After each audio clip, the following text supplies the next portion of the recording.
It's the year 1177 BCE, and the world's first great age of civilization is dying. From the Aegean Sea to the banks of the Euphrates, palaces that had stood for centuries are burning. Trade routes that connected empires for 1,000 years just stop. Writing systems disappear so completely that some wouldn't be deciphered again for another 3,000 years. 7 major kingdoms, interconnected, wealthy, powerful beyond anything the ancient world had seen, simply vanish within a few generations of each other.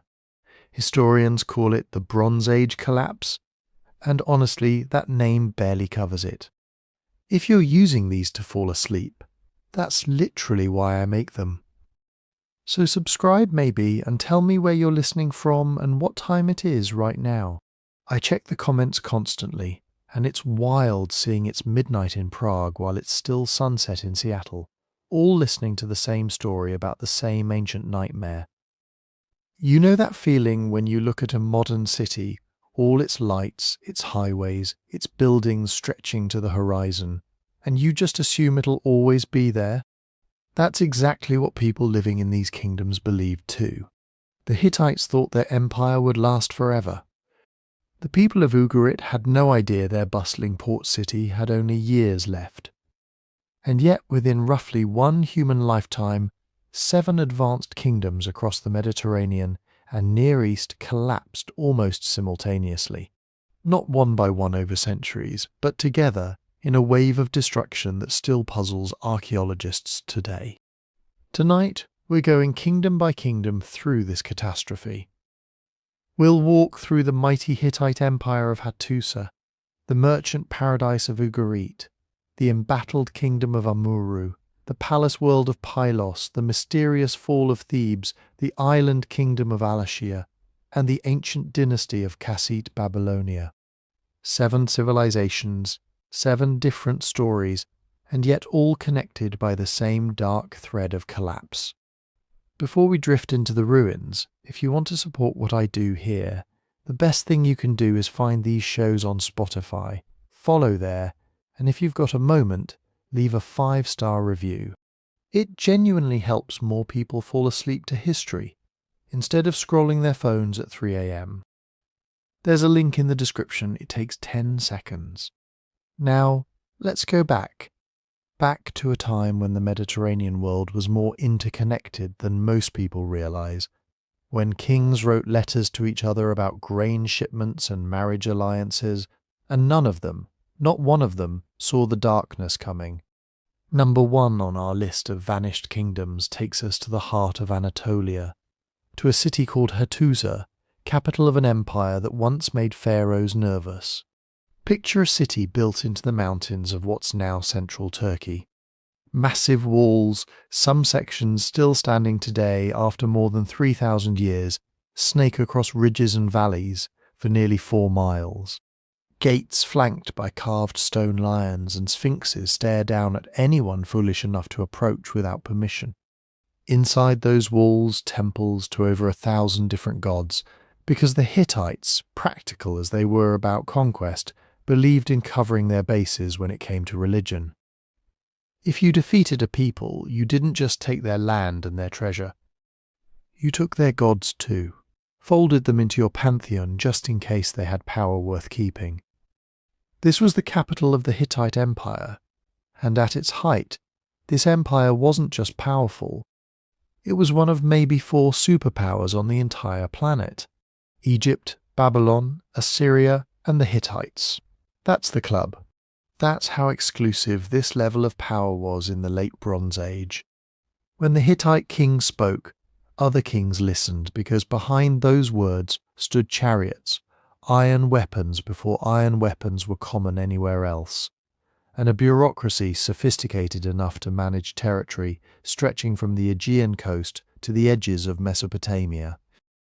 Most people today, if they've heard of the Hittites at all, know them from one thing: the Battle of Kadesh, fought around 1274 BCE against Ramesses the Great himself. Thousands of chariots crashing into each other on a plain in Syria, 2 empires throwing everything they had at one another, in what might have been the largest chariot battle in human history. And here's the thing that tends to surprise people. Egypt claimed victory. Ramesses had monuments carved all over his kingdom, bragging about it. But the Hittites walked away with the actual prize. They kept the territory they were fighting over. Sometimes propaganda and reality tell very different stories, and the Hittites understood that lesson well. What followed Kadesh wasn't more war, though. It was something almost unheard of in the ancient world. Peace. Real, documented, lasting peace. The Egyptians and the Hittites eventually signed what many historians consider the first peace treaty in recorded history, complete with a royal marriage to seal the deal. Copies of this treaty survive today, one in the Hittite archives, and one carved into an Egyptian temple wall. Two superpowers who had bled each other on a battlefield, now exchanging gifts, sharing physicians, writing to each other about family matters. It's honestly kind of touching when you read the actual letters. Kings referring to each other as brothers, complaining about how long it takes for messages to arrive, asking after each other's health. That's the world we need to understand before we talk about what happened to it. The Hittites weren't some isolated mountain kingdom nobody had heard of. They were plugged into an international system of trade, diplomacy, and mutual dependence that connected the entire eastern Mediterranean. Tin came from as far away as Afghanistan, passing through dozens of hands before it reached a Hittite blacksmith, who combined it with copper to make bronze. Grain moved between kingdoms during bad harvest years. Royal daughters were sent off to marry foreign kings, creating webs of family obligation that stretched across thousands of miles. This was globalization, Bronze Age style, and Hattusa sat near the center of that web. The palace complex at the heart of the city tells you everything about how seriously the Hittites took administration. Archaeologists have uncovered tens of thousands of clay tablets there, written in multiple languages because running an empire this size meant constantly communicating with vassal states, foreign powers, military commanders and religious officials. Some tablets are treaties, some are law codes, surprisingly focused on fairness and proportional punishment for the time. Some are simple administrative records, lists of grain, lists of soldiers, lists of horses, and some, as we'll get into later, are something else entirely. Desperate messages that read less like the correspondence of a thriving empire and more like the last transmissions from a sinking ship. But we're getting ahead of ourselves. Let's stay in the empire's strength for a moment longer, because understanding just how powerful the Hittites were makes what eventually happened to them so much more unsettling. The Hittite king held a title that translates roughly to Great King, and he wasn't exaggerating. Beneath him sat a network of vassal kings, rulers of smaller territories who owed loyalty, tribute, and military service to Hattusa in exchange for protection and legitimacy. This wasn't a loose alliance. It was closer to a feudal system, complete with detailed treaties, spelling out exactly what each vassal owed and what they could expect in return. We actually have copies of many of these treaties, and reading them feels startlingly modern. Clauses about extradition of fugitives, agreements on trade tariffs, mutual defense pacts that specify exactly how many troops each side would send if the other was attacked. The Hittite military itself was formidable, built around massed chariot forces that could be deployed with terrifying speed and coordination. And here's something worth pausing on. The Hittites were among the earliest civilizations to work iron on any significant scale, at a time when most of the world was still firmly in the Bronze Age.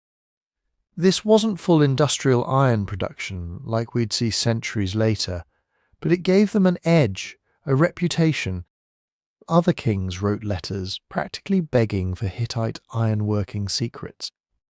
The Hittites characteristically played their cards close and didn't share easily. Before we go further into this story, if you're the kind of person who lies awake wondering about the mysteries history hasn't fully solved, I've put together a book covering 12 unexplained mysteries just like this one, available on the website, with a link down in the description. It's the perfect thing to read slowly, chapter by chapter, on nights when sleep feels far away. Now, back to Hattusa in its golden years. The city itself grew to house somewhere between 40 and 50,000 people at its peak, an enormous population for the era, sustained by an agricultural system that had to feed not just the capital but the administrative machinery of an entire empire. Massive granaries, some carved directly into the bedrock, could store grain reserves large enough to last through years of poor harvests. The engineering involved in keeping a city this size fed, watered and defended in a landscape that wasn't naturally generous speaks to just how sophisticated Hittite administration had become. Religious life pulsed through everything.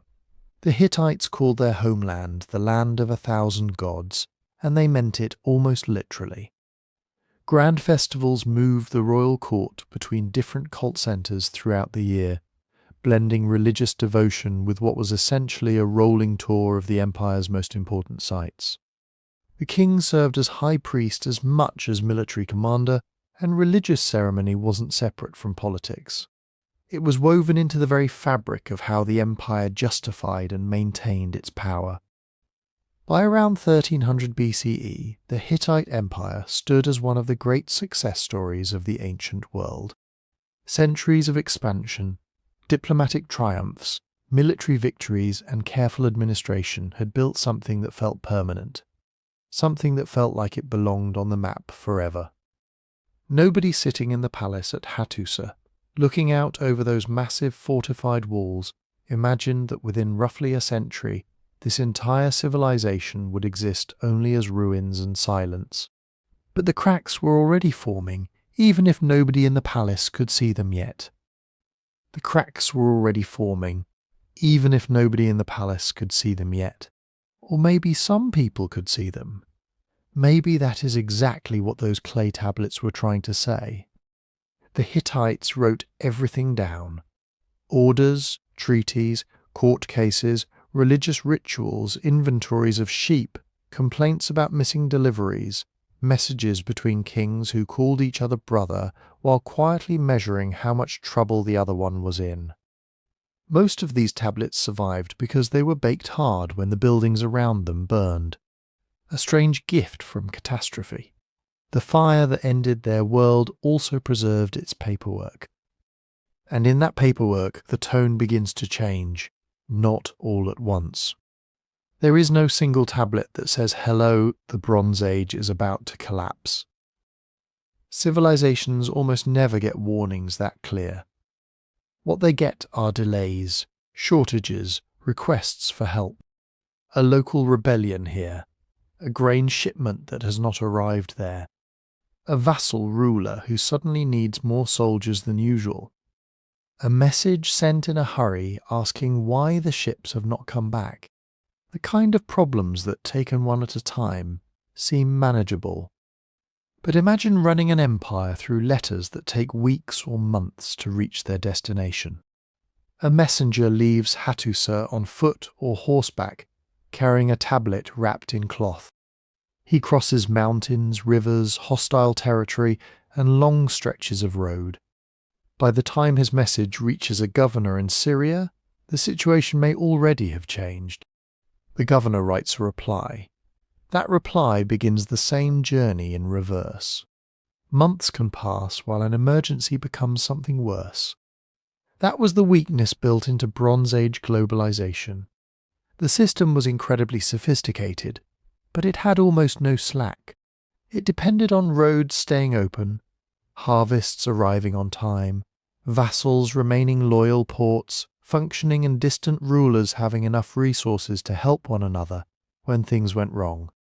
For a long time it worked. Then the letters started sounding less like routine administration and more like alarms. One of the clearest pressures was food. Central Anatolia is not an easy place to farm, even in good years. It is a high plateau with cold winters, dry summers, and rainfall that can be unpredictable from one year to the next. Hattusa had survived there because the Hittites were organized. They built storage facilities, they collected taxes in grain, they maintained reserves, they could move food from more productive regions toward places facing shortages. But reserves only work if the bad years end. During the final generations of the empire, evidence suggests that drought and crop failure may have hit parts of Anatolia and northern Syria repeatedly. Climate evidence from lake sediments and cave formations points toward a period of increasing dryness around the end of the 13th century BCE. It does not prove that every Hittite field withered. Ancient climate is never that simple, but it does suggest a world becoming less reliable at exactly the moment the empire needed reliability most. And the written evidence fits the pattern. Hittite rulers sent urgent requests for grain. Egypt, their old rival and later diplomatic partner, appears to have shipped food northward during a famine. One Egyptian text records grain being sent to the land of Hatti to keep it alive. Think about what that means. One superpower sending emergency food aid to another superpower. Not as a gift for a festival, not as a trade luxury, as relief. The old enemies from Kadesh had become part of the same survival network, which sounds reassuring until you realize what it also means. If Hatti needed Egyptian grain, then Hatti's own agricultural system was under serious strain. And if Egypt had a bad harvest too, or if ships could no longer travel safely, or if political chaos disrupted the ports, then the safety net disappeared. Food shortages do more than make people hungry. They make every other problem more dangerous. A hungry population is harder to tax. Hungry soldiers are harder to command. Hungry vassals begin wondering why they should send grain to a distant great king, while their own households are suffering. Nomadic groups on the borders move in search of pasture. Local governors hold back supplies. Smugglers and raiders find opportunity where normal trade has failed. And every political dispute that might once have been settled with gifts and diplomacy becomes sharper when there is not enough food to go around. The Hittite Empire also faced the problem that has destroyed powerful states throughout history. It was huge at its height. That size looked like strength. Anatolia, northern Syria, parts of the Levant, connected through treaties and royal marriages and garrisons. But distance can turn strength into vulnerability very quickly. The empire's southern territories were especially valuable because they connected Hatti to Mediterranean trade routes. They were also difficult to control. Local kings had their own ambitions, their own armies, and their own reasons to wonder whether Hattusa could still protect them. The correspondence from Ugarit, one of the Hittites' important coastal vassals, is especially unsettling. These tablets come from the final years before the wider collapse, and they show a kingdom receiving urgent demands from its Hittite overlords. Send ships, send troops, mobilize men. The enemy is at sea. One letter appears to come from the Hittite viceroy at Carchemish, the imperial representative in Syria. It orders the king of Ugarit to provide vessels for a military operation. Another message refers to enemy ships that had appeared along the coast. The king of Ugarit, caught between obligations and danger, responds with something close to panic. His own forces, he says, are away. His ships are elsewhere. His land is exposed. It is the voice of a small kingdom realizing that the system meant to protect it is asking for its last defences. And there is a terrible logic to that. Hattusa was trying to hold the empire together. If hostile fleets threatened the coast, then ships were needed. If rebellious regions needed to be controlled, then troops were needed. If grain shipments were in danger, then guards were needed. Every crisis required resources from somewhere else. But the more resources the centre demanded, the weaker its vassals became. And the weaker the vassals became, the less able they were to support the centre. It is like trying to repair a roof by pulling boards out of the walls. There were pressures from inside the empire too. The Hittite royal family had never been completely free of succession disputes. Kings had brothers, sons, cousins, rival branches, and powerful regional governors with their own claims and their own followers. In more stable times, the palace could manage these tensions through marriage alliances, land grants, ritual authority, and, when necessary, force. But when food was scarce and enemies were moving, internal rivalries became much harder to contain. One branch of the royal family ruled from Tarhuntassa in southern Anatolia, a region important enough that it may at times have functioned almost like a second capital. Its ruler, Kurunta, was tied to the main Hittite dynasty by blood. He was also powerful, ambitious, and positioned close to the routes leading towards Syria and the Mediterranean. We cannot reconstruct every detail of the political struggle that followed. The tablets are incomplete, and ancient kings were not always honest in their records. But there are signs that loyalty between Hattusa and its southern relatives was under strain. That is the thing about the last years of an empire. Every missing tablet becomes ominous. Every broken seal feels like a clue. Every urgent message seems to point toward a disaster, still approaching from beyond the horizon. And soon the letters would become even more desperate. And then, sometime around 1200 BCE, Hattusa was abandoned, not defeated in the clean, dramatic way later generations might imagine. No surviving account tells us that one invading army marched through the gates, fought a final battle in the streets, and planted its banners over the palace. There is no Hittite version of a last stand, no royal tablet saying the great king died with sword in hand. Instead, the evidence is quieter, and somehow much more unsettling. The archives stop, the workshops stop, the temples stop receiving offerings. The administrative machinery of one of the great powers of the ancient world simply goes silent. At Hattusa, archaeologists have found signs that important buildings were deliberately emptied before they burned. Valuable objects were removed, some storerooms were cleared.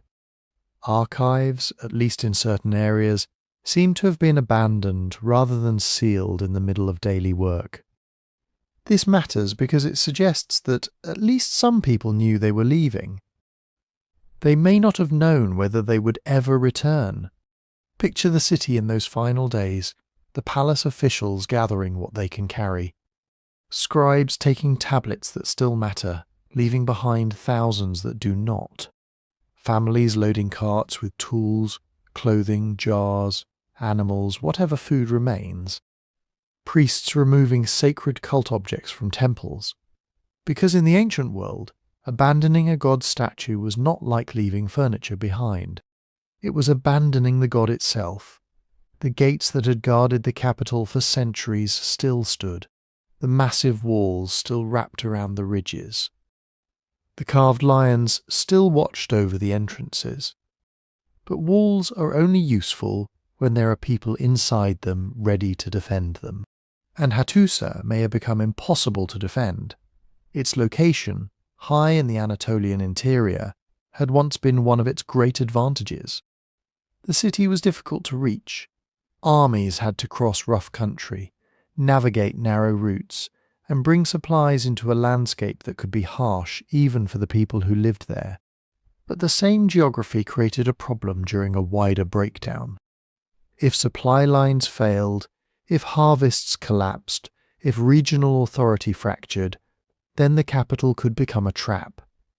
A huge city needs food every day, grain for workers, fodder for animals, fuel for kitchens and workshops, water maintained through reservoirs and channels, guards for the walls, labourers to repair roads, officials to organise everything. Imperial capitals look permanent right up until the moment their networks stop working. And Hattusa's networks had been under pressure from every direction. The last known Hittite king was Suppiluliuma II. His inscriptions describe military campaigns and naval victories against enemies in the eastern Mediterranean. On stone monuments, he still sounds like a king of an empire. He defeats foes, he takes prisoners, he burns enemy ships. He speaks in the traditional language of royal power, the language every ancient ruler used when trying to show that order remained intact. But royal inscriptions are never neutral reports. Kings do not carve messages saying, "Things are going badly and we are afraid." They celebrate victories because celebrations are part of government. A ruler who looks strong may remain strong a little longer. The strange thing is that after Suppiluliuma II, the record ends. No clear successor appears in Hattusa. No later king restores the palace. No new generation of tablets begins arriving from the provinces. It is as if the empire reached the edge of the map and stepped off. And before we continue, if you enjoy these ancient mysteries, there is a book about 12 unexplained mysteries available on the website, with the link in the description. Because Hattusa is exactly the kind of mystery that keeps historians awake. Not because there are no clues, but because the clues are just clear enough to show us how much is missing. At some point after the city was abandoned, major parts of Hattusa burned. The destruction was extensive. Palace areas, temples, and official buildings were consumed by fire. The flames baked thousands of clay tablets hard enough to survive for more than 3,000 years. Without that fire, we would know far less about the Hittites. Their records would have dissolved back into mud, but the fire itself is difficult to interpret. Was Hattusa burned by attackers after the population fled? Possibly groups known as the Kaska had long threatened the Hittite northern frontier, and they are often suggested as possible raiders. Other displaced peoples may have moved through Anatolia during the collapse. A weakened capital emptied of much of its population and protection would have been vulnerable to anyone looking for grain, metal, livestock, or simply a place to take. Or perhaps some of the destruction came from the departing Hittites themselves. Ancient people sometimes burned buildings they could not defend, denying them to enemies or ending them as part of a deliberate withdrawal. It sounds extreme, but when a political world is ending, people make decisions that would have seemed unthinkable a few years earlier. We do not know that uncertainty is important. The Bronze Age collapse was not one event with one culprit. It was a chain reaction. Drought may have weakened harvests. Food shortages may have destabilized communities. Trade failures may have cut off metals and supplies. Raiding and migration may have intensified. Vassals may have broken away. Rival kings may have turned on one another. Every response to one crisis could create another crisis somewhere else. By the time Hattusa was abandoned, the empire may have been too weakened for any single decision to save it. And what happened to its people? They did not vanish into thin air. Empires disappear more easily than populations do. Farmers remained in Anatolia. Villages continued. Local traditions survived. In the south, smaller Neo-Hittite kingdoms emerged during the following centuries, especially in southeastern Anatolia and northern Syria. They used related languages, honoured Hittite gods, and remembered aspects of Hittite royal culture. But the great centralized empire was gone. Gone were the great kings who exchanged letters with Egypt and Babylon. Gone were the palace archives directing governors across mountains and coastlines. Gone was the capital of enormous walls, temples, storerooms, scribes, chariots, and royal ceremonies. For centuries, Hattusa sat empty. Grass grew over the roads. Roofs collapsed. The wind moved through rooms where officials had once argued over grain shipments and troop movements. The lion gates remained, but there was no empire left for them to guard. That is what makes the fall of Hattusa so haunting. It was not just a city destroyed. It was a system that had become too connected to survive the failure of its connections. And down on the Mediterranean coast, another kingdom was about to leave behind its own final messages. Messages written in panic, sent toward help that would never arrive. Number 2, the kingdom of Ugarit. If Hattusa was an inland imperial capital, Ugarit was something very different. It was a small coastal kingdom on the northern Syrian shore near modern Ras Shamra, facing the eastern Mediterranean. It did not command vast territories. It did not field the kind of armies available to Egypt or the Hittite great kings. But Ugarit sat in exactly the right place. And in the Bronze Age, being in the right place could make a small kingdom astonishingly wealthy. The city stood a short distance from its harbour, known today as Minet el-Baida. From there, ships could sail south toward Egypt, west toward Cyprus, and the Aegean north toward Anatolia, or east through overland routes connecting the coast to Mesopotamia. Ugarit was a hinge between worlds. Goods, people, languages, rumours, religious ideas, diplomatic gifts, and military intelligence all passed through its warehouses and its palace offices. Picture the harbour on an ordinary morning around 1250 BCE. Cargo ships are arriving with hulls heavy from the sea crossing. Dock workers unload jars of oil and wine, timber, copper ingots, dyed cloth, carved ivory, incense and grain. Merchants argue over weights and prices. Officials record shipments on clay tablets.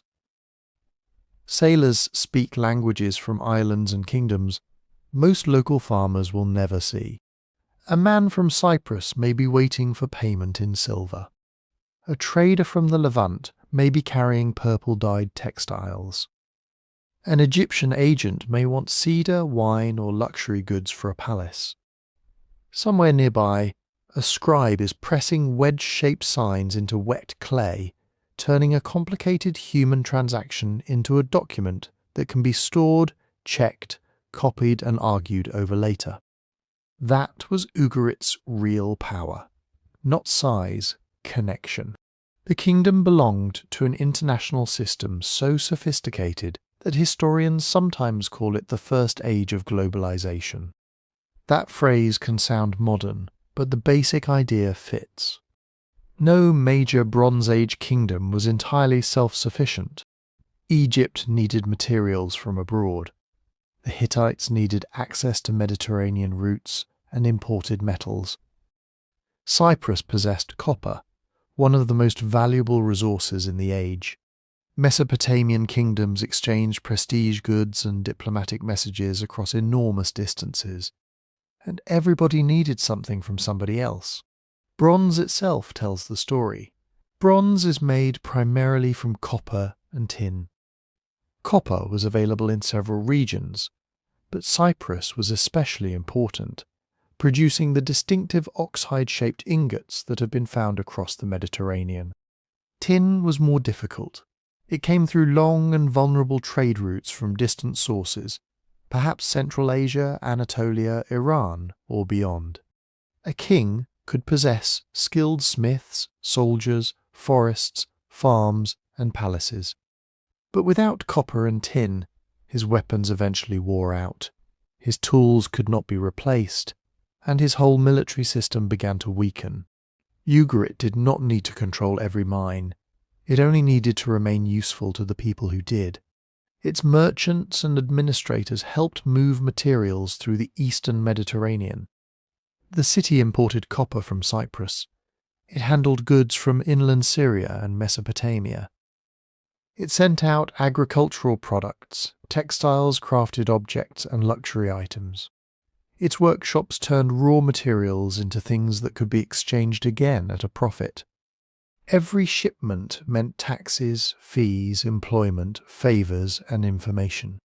Because trade is never just about objects. A ship carrying copper also carries news. News of shortages in Cyprus, news of political trouble in Anatolia, news of a new king in Egypt, or a failed harvest somewhere along the coast. A merchant who has visited 3 ports knows which harbours are crowded, which roads are unsafe, which rulers are demanding extra payments, and which kingdoms are quietly preparing for war. Ugarit lived on that information. Its archives are among the most remarkable discoveries from the ancient Near East. Thousands of tablets have been found in the city, written in several languages and scripts. There are texts in Akkadian, the international diplomatic language of the time. There are Hittite documents, Hurrian texts, Egyptian-related material, and records in the local Ugaritic language. And Ugaritic itself was extraordinary.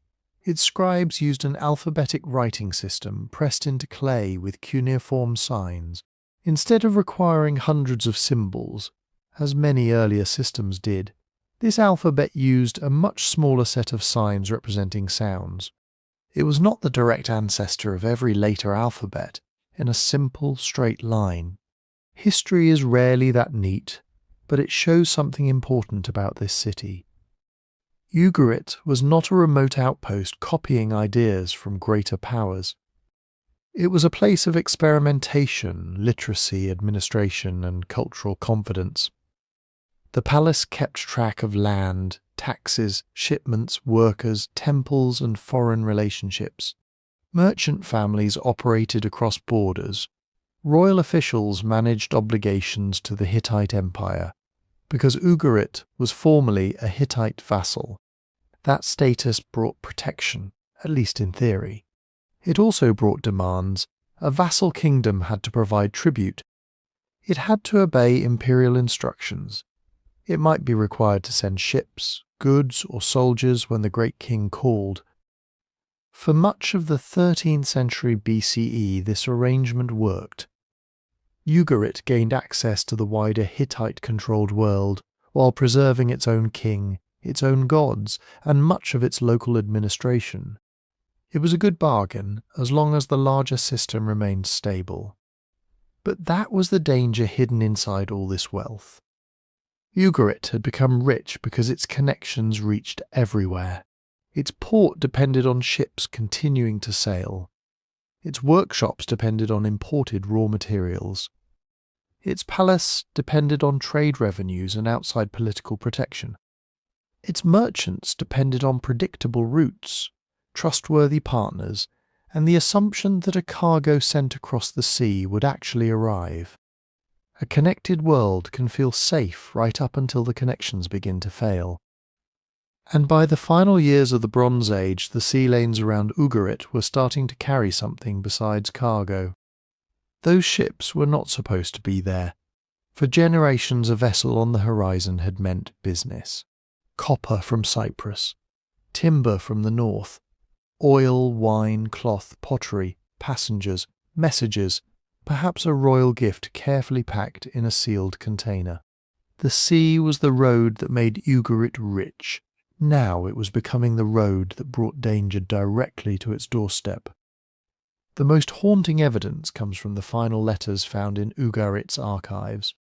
Not grand inscriptions written after a victory, not legends composed centuries later. These were working documents, messages sent by frightened officials and kings who did not know that their world was about to end. One letter was written by Amurru, the last known king of Ugarit. He sent it to the king of Alashiya, the Bronze Age kingdom on Cyprus. And the tone is remarkable because it does not sound like a ruler confidently directing events. It sounds like a man trying to understand a disaster that is already moving faster than he can respond.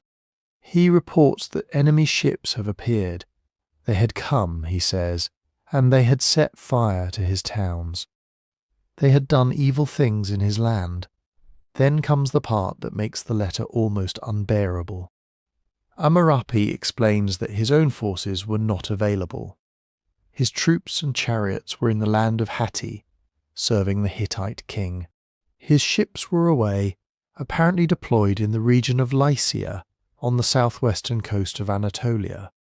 The very obligations that came with being connected to a great imperial system had left Ugarit exposed at the worst possible moment. Picture the situation. A city hears that hostile ships are moving along the coast. Smoke may already be rising from settlements nearby. Refugees may be arriving with fragments of news. The palace sends messengers to find soldiers. But the soldiers are gone. It looks for ships to patrol the coast or carry away supplies. But the ships are gone too. The king has walls, officials, warehouses, scribes, and perhaps local defenders. But against a fast-moving maritime attack, he may not have the forces needed to meet it. And there was no time to build a new army from scratch. This is one of the cruelest details of the Bronze Age collapse. The great systems had been designed for normal emergencies.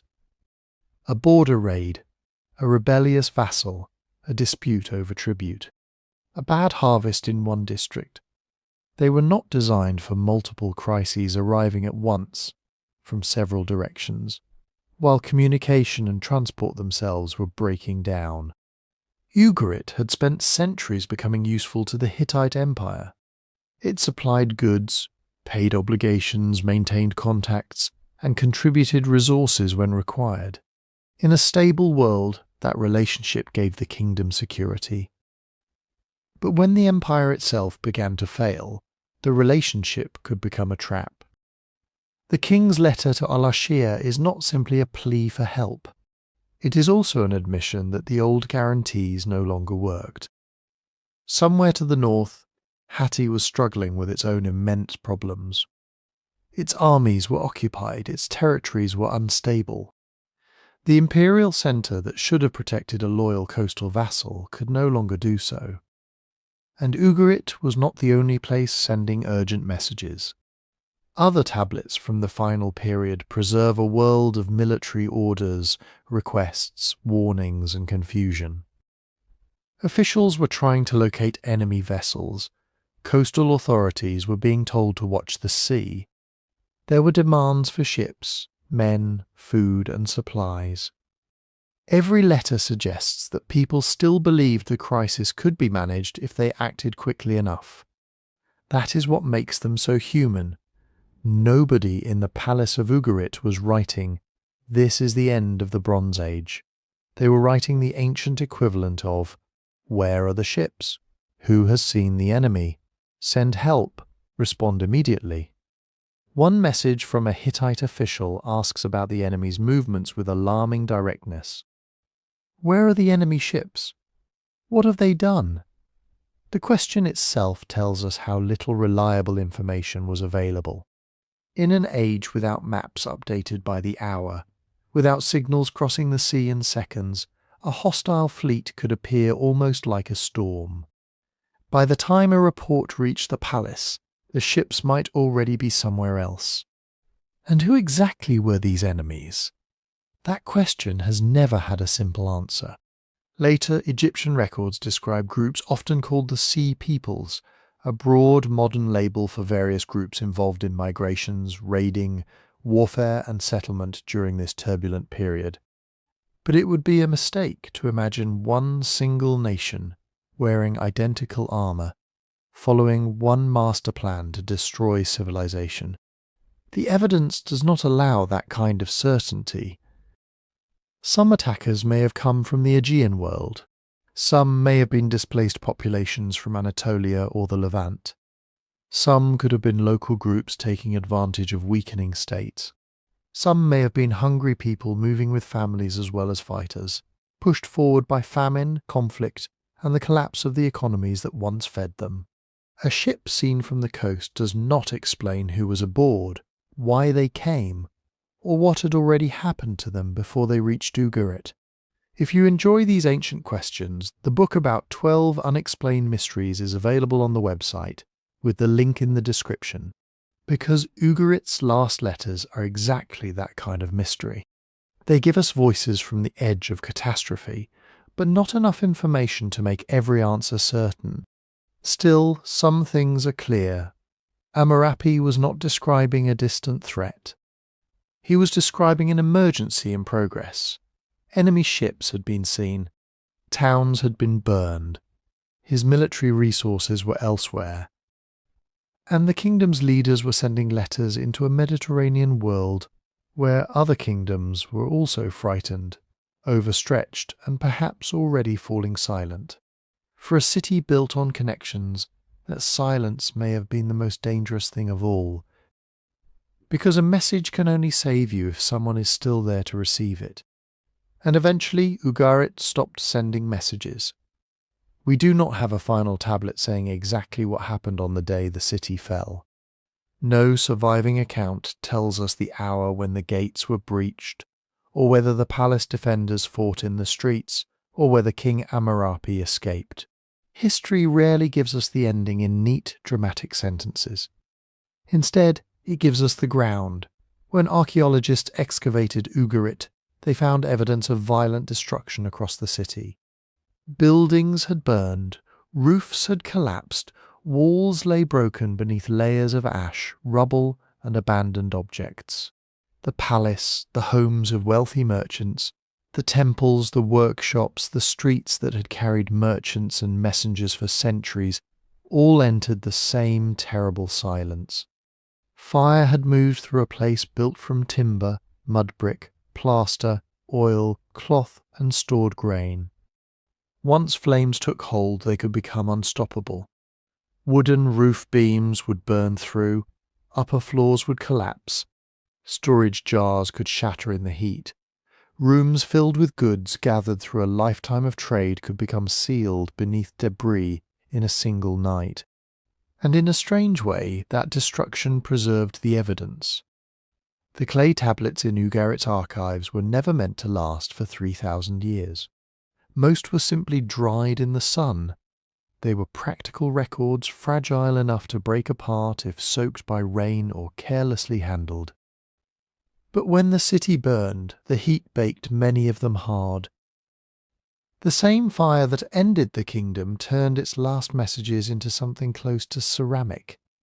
That is why we can still read them. The tablets survived because the people who wrote them did not, or at least not in the way their society had existed before. This is one of archaeology's cruel little ironies. The voices from Ugarit's final days reached us only because their city was destroyed so completely. A letter asking about enemy ships, a royal appeal for help, administrative records still waiting to be filed, answered or carried elsewhere. They remained where they fell, buried under the ruins of the system that had produced them. Imagine the palace after the fire, not the busy palace of earlier years with scribes pressing wedge-shaped signs into wet clay, officials arguing over shipments, foreign envoys arriving with gifts, and workers moving goods through storerooms. Imagine the same rooms darkened by smoke, fallen beams across the floors, broken vessels, ash settling over tablets that would never be delivered. Then imagine the days after. If survivors returned, they did not restore Ugarit to what it had been. There was no great rebuilding program. No new royal palace rose over the old one. No later dynasty restarted the archives and resumed the old pattern of international life. The city was abandoned. That matters. Ancient cities often recovered from disaster. They burned, were rebuilt, changed rulers, and continued. A conqueror could seize a palace, appoint a governor, collect taxes, and keep the port functioning. But Ugarit did not simply change hands. Its destruction was part of a deeper break. The entire world that had made such a city possible was coming apart. Its trade routes were failing. Its imperial protectors were failing. Its partners across the sea were facing crises of their own. Even if some people survived the attack, where would they send a ship? Who would ensure a cargo? Which king could guarantee a treaty? Which distant palace still had grain, soldiers, or the ability to answer a letter? A wealthy port city can survive an enemy raid. It cannot easily survive the disappearance of the world economy around it. The exact cause of Ugarit's destruction remains debated. The burned ruins and the desperate correspondence make hostile attack a powerful possibility. The enemy ships mentioned in the tablets fit chillingly with the archaeological evidence. But historians have to be careful. Fire does not come with a label attached. Earthquakes, internal disorder, accidental fires, and other violence can all leave marks in ancient cities. And the Bronze Age collapse was not one event with one cause.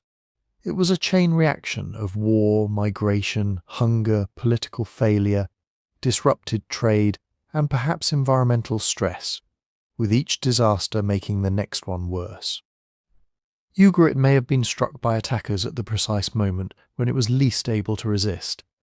That is probably the most important point. The city was not poor, isolated, or primitive. It had archives, diplomacy, skilled craftspeople, warehouses full of valuable goods and connections reaching across the Mediterranean. It was sophisticated enough to communicate in multiple languages and adaptable enough to survive between powerful neighbours for centuries. And none of that was enough, because complexity is useful right up until the moment its connections begin to fail. Then every dependency becomes a weakness. Food depends on ships. Ships depend on safe ports. Safe ports depend on armies. Armies depend on kingdoms that can still pay and feed them. Once several links break at once, the whole chain can collapse with astonishing speed. Ugarit had watched enemy ships approach. Then it burned. Afterward, the coast was still there. The sea still moved against the shore. But the palace was gone. The scribes were gone. The king was gone from the record, and the letters stopped. For generations, the city that had spoken to Egypt, Cyprus, Anatolia, and Mesopotamia became a mound of ruins beside the Mediterranean. And just south of that ruined world lay another kingdom caught between larger powers, another place whose fate shows how quickly the map of the late Bronze Age could be erased. Amurru, number 3. The kingdom of Amurru. If Ugarit was a city looking out toward the sea, Amurru was a kingdom looking in every direction at once. It occupied a stretch of the Levantine coast and inland hills in what is now western Syria and northern Lebanon, a land of steep ridges, fertile valleys, cedar-covered slopes, small harbours and roads that connected the Mediterranean world to the great inland empires. It was not enormous. It did not possess the vast populations of Egypt, the deep territorial power of Hatti, or the ancient prestige of Babylon. But it stood in one of the most dangerous places on earth, because Amurru lay between Egypt and Hatti. To the south was Egyptian power, extending through much of Canaan and the southern Levant. To the north was the Hittite Empire, centred in Anatolia but reaching down through Syria. Between them stood a patchwork of cities, hill kingdoms, ports and farming communities. Every one of them had to make choices about tribute, military service, trade, marriage and loyalty. And every one of those choices could become fatal. Picture the map of the eastern Mediterranean around the 14th and 13th centuries BC. Egypt controls the Nile Valley, with wealth flowing from grain fields and gold mines into the temples and palaces of the pharaoh. Hatti rules from the highlands of Anatolia, commanding powerful armies and maintaining vassal kingdoms throughout northern Syria. To the east lie Mesopotamian powers, kingdoms with their own ambitions and old rivalries. Across the sea are Cyprus, the Mycenaean palaces of Greece, and the trading networks that link all of them together. Now put Amurru directly along the corridor between the Egyptian and Hittite worlds. That location was valuable. It was also terrifying. The roads through Amurru carried merchants, envoys, soldiers, herds, timber, metals, textiles, pottery, and messages pressed into clay tablets. A kingdom there could profit from traffic moving north and south. Its rulers could control routes through the mountains and access to coastal landing places. Its farmers could grow crops in the valleys. Its forests could provide timber, one of the most important strategic resources in the ancient Near East. But geography does not just create opportunity, it creates pressure. A small kingdom on a frontier is rarely allowed to be merely small. Larger powers see it as a buffer, a supply route, a possible invasion path, or a useful prize. An army marching along the Syrian coast could not simply ignore Amurru. A rival empire could not comfortably leave it in enemy hands. Its territory was too useful, too exposed, too close to the roads that made imperial control possible. And so Amurru existed beneath the shadow of giants. For the people living there, this was not an abstract issue of coloured borders on a modern map. It shaped ordinary life. A farmer in an inland village might hear that troops were moving through the valley. A merchant might need seals or permits recognised by a new authority. A local official might suddenly be collecting grain for foreign soldiers, rather than for his own king. A family whose sons served in a royal garrison could find their future determined by decisions made hundreds of miles away, in Egyptian palaces or Hittite capitals they would never see. The Late Bronze Age was connected in a way that can be hard to appreciate now. Kingdoms sent letters across great distances, royal households arranged marriages to secure alliances, palaces tracked shipments of grain and copper, kings knew the names, titles and disputes of rulers far beyond their own borders. But this interconnected world was not peaceful. It was more like a web stretched tight between powerful hands. Every treaty added another thread. Every trade route made another dependency. Every garrison and royal marriage created another promise that had to be kept. As long as the major powers remained stable, a place like Amurru could survive, even prosper, by sitting in the middle. But when the larger system began to crack, the middle was where the pressure became unbearable. And there is something especially haunting about Amurru, because it reminds us that the Bronze Age collapse was not only a story of famous capitals burning. It was also a story of smaller kingdoms caught in the machinery of empire, places that had little control over the forces surrounding them, places that could be deeply important and still remain almost invisible to us today. We know Amurru largely through the records of others. Egyptian inscriptions, Hittite treaties, diplomatic tablets found in archives far from the kingdom itself. Its people built towns, raised crops, worshipped their gods, settled disputes, and buried their dead. But their own voices have survived only in fragments. Most of what we know comes filtered through imperial eyes. That should make us cautious. Ancient empires like to describe frontier kingdoms as possessions on a map, as obedient servants, troublesome borderlands, or prizes won through military strength. But Amurru was a real society, not just a zone between two empires. It had its own rulers, local elites, communities and interests. Its position gave it danger, yes, but also a kind of importance far greater than its size. If you enjoy these strange gaps in the ancient record, there is a book about 12 unexplained mysteries available on the website, with the link in the description. Because Amurru is exactly the kind of mystery history leaves behind. A kingdom known through scattered clues, standing at the edge of enormous events. To understand why Amurru mattered, think about the coastal route itself. The eastern Mediterranean shore was not one smooth highway. It was broken by headlands, river valleys, mountain passes, and narrow strips of usable land between the sea and the high country. Travel was possible, but it had to follow certain paths. Armies needed water, food, and room to move. Messengers needed secure roads. Merchants needed ports and local protection. Control the right stretch of coast or the right pass, and you could influence everything moving through it. Amurru held part of that crucial landscape. It was close enough to the sea to participate in maritime trade, yet connected to inland Syria.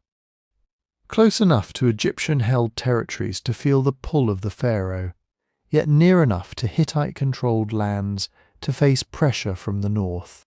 It was a hinge between worlds, and hinges are useful only while the door remains intact. By the final decades of the Bronze Age, that door was beginning to splinter. The great kingdoms still issued orders, armies still marched, treaties still existed, but shortages, conflict, disrupted trade, and movements of people were placing enormous strain on every border. For Amurru, survival would depend not simply on walls or soldiers, but on navigating the impossible space between two fading superpowers. That impossible space produced one of the most complicated diplomatic stories in the late Bronze Age. Amurru did not simply choose one empire and remain loyal forever. Its rulers shifted, negotiated, delayed, made promises, broke promises, sent gifts, withheld support, and tried to survive each new turn in the struggle between greater powers. From the outside, this could look like treachery. From inside Amurru, it may have looked like common sense. Imagine being the ruler of a small kingdom with Egyptian officials to the south, Hittite armies to the north, rival cities nearby, and local elites expecting you to protect their land. You cannot afford ideological loyalty. You cannot say, "We are committed to one side no matter what happens." That is the kind of statement a large empire can make. A frontier kingdom has to ask a more immediate question. Who can protect us this year? In the diplomatic letters of the 14th century BC, Amurru begins to emerge as a place of political manoeuvring. One of its early rulers, Abdi-Ashurta, appears in correspondence connected with the Egyptian court. The Egyptian administration regarded the Syrian coast as part of its wider sphere of influence, managed through local rulers who were expected to send tribute, obey commands, and remain loyal to the pharaoh. But the reality on the ground was far less tidy than the Egyptian maps suggested. Abdi-Ashurta was accused by neighbouring rulers of stirring up trouble, taking territory, and cooperating with groups outside the normal order of Egyptian control. His name appears in a world of complaints, counter-complaints, accusations of rebellion, and desperate requests for military help. One ruler would write that another was seizing cities. Another would insist that foreign-backed enemies were threatening the roads. Every letter was trying to shape what Egypt believed, and Egypt was far away. That distance mattered. A message from Syria to the Nile Valley did not travel instantly. It went by messenger along roads and coastlines that could be blocked by weather, war, bandits, or simple delay. Then it had to reach officials, be read, interpreted, discussed, and answered. By the time a pharaoh decided what to do, the situation in Amurru might have changed completely. This gave local rulers room to maneuver. They could claim loyalty while expanding their own authority. They could blame unrest on enemies. They could say they were unable to act because conditions were dangerous. They could send expressions of devotion in one direction while quietly opening negotiations in another. Abdi-Ashurta's son, Aziru, became particularly skilled at this dangerous game. Aziru appears in the Amarna letters, those remarkable clay tablets sent between kings and officials across the ancient Near East. He repeatedly assures Egypt of his loyalty. He calls himself a servant of the pharaoh. He sends explanations. He offers excuses. He insists that his actions are necessary responses to threats around him. But Egyptian officials did not entirely trust him. They had reasons not to. Aziru was active in a region where Egyptian influence was weakening and Hittite power was advancing. He was accused of acting against Egyptian interests and of failing to provide the help he owed. At one point, he was ordered to come to Egypt, an instruction that carried a clear warning.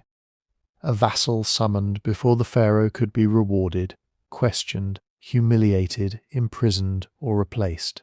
Aziru delayed. Of course he did. Travelling to Egypt meant leaving his kingdom at exactly the moment when it faced danger from every side.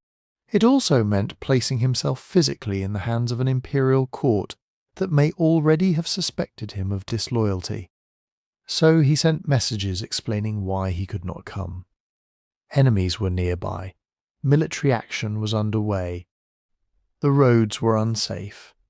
He would come later. Later is one of the most useful words in diplomacy. It means yes without actually meaning yes. It buys time. It keeps options open.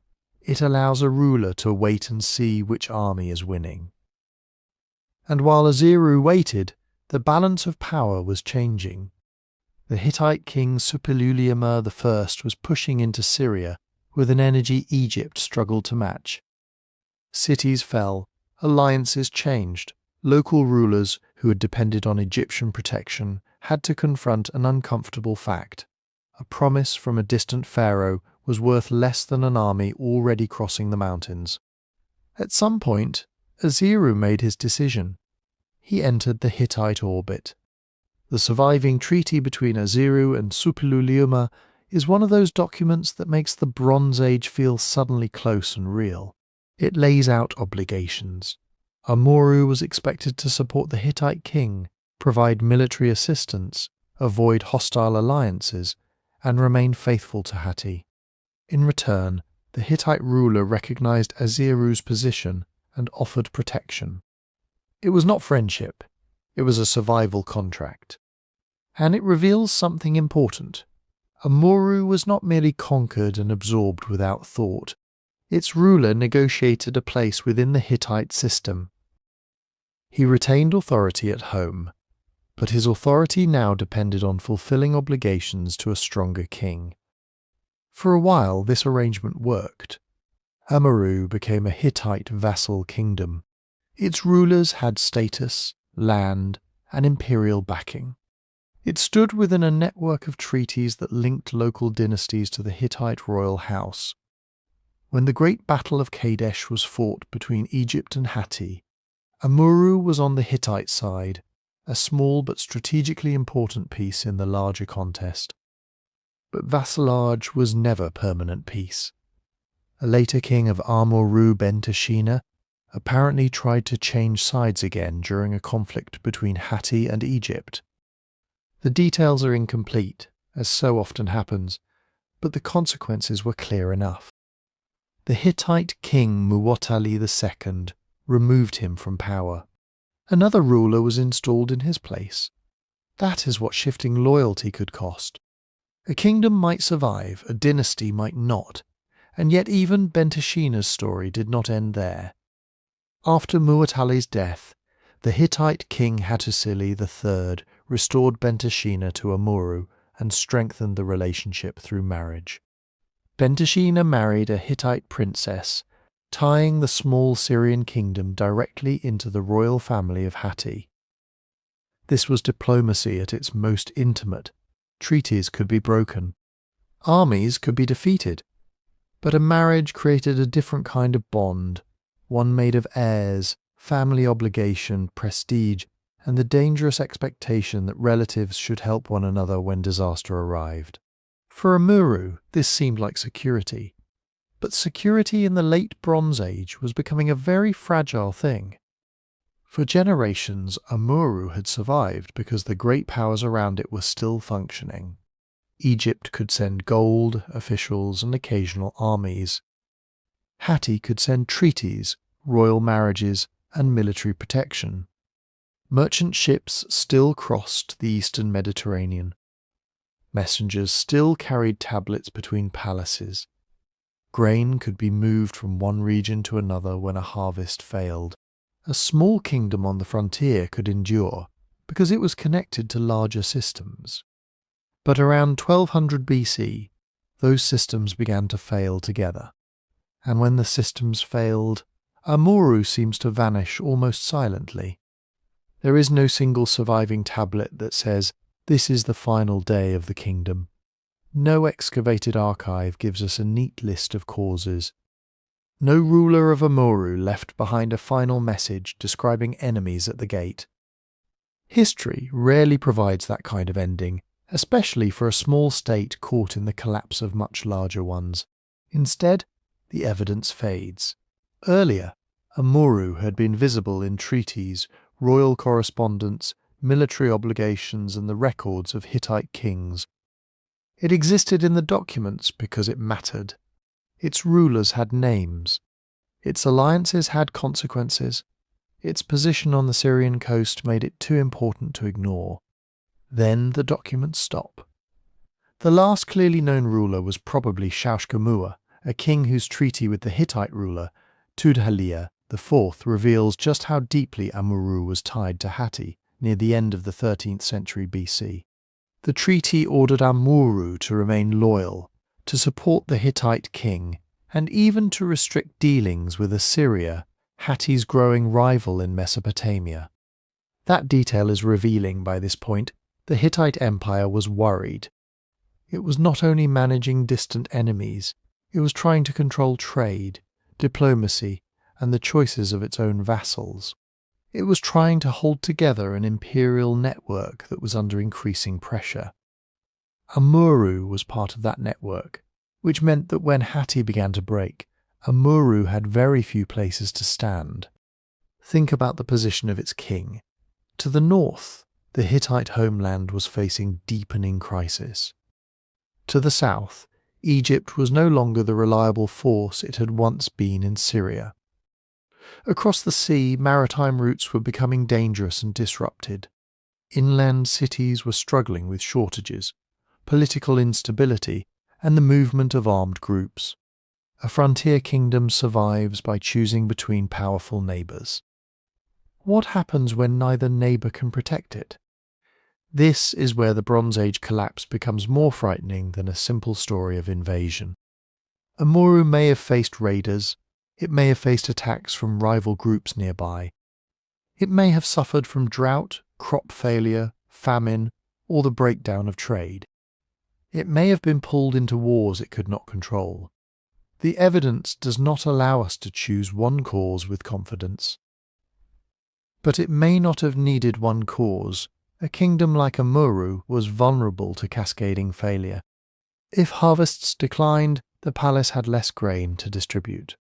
If trade routes became unsafe, it had less access to metals, weapons, luxury goods, and political gifts. If the Hittite king could no longer send troops, local enemies became bolder. If refugees and armed bands moved through the region, already strained communities could be overwhelmed. If the royal family lost the confidence of local elites, the entire political structure could fracture from within. Each problem made the others worse.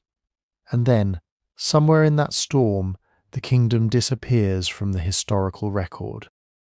Egyptian inscriptions from the reign of Ramesses III describe a world being destroyed across the eastern Mediterranean. They name lands such as Hatti, Alashiya, and regions of Syria among those struck by disaster. One famous text claims that the people of Amurru were laid waste, their land made as if it had never existed. That is powerful language. It is also royal propaganda. Egyptian kings did not write neutral reports. They presented chaos so that their own victories would seem even more glorious. We should not imagine every word as a literal census of destruction. Still, the inscription preserves something important. Even Egypt remembered Amurru as one of the places caught in the catastrophe. A kingdom that had spent centuries balancing between empires had become another name on the list of places broken by the collapse. And if you enjoy these moments where the past gives us clues but never quite a complete answer, there is a book about 12 unexplained mysteries available on the website. The link is in the description. The disappearance of Amurru is especially unsettling because it shows what the collapse did to smaller states. Hattusa gets burned, and we can point to the ruins of an imperial capital. Ugarit leaves behind tablets in rooms where scribes apparently never returned. But Amurru is harder to grasp.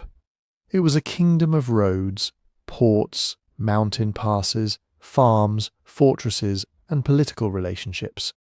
When those relationships failed, the kingdom itself became difficult to see. Its people did not necessarily vanish. Farmers likely continued farming where they could.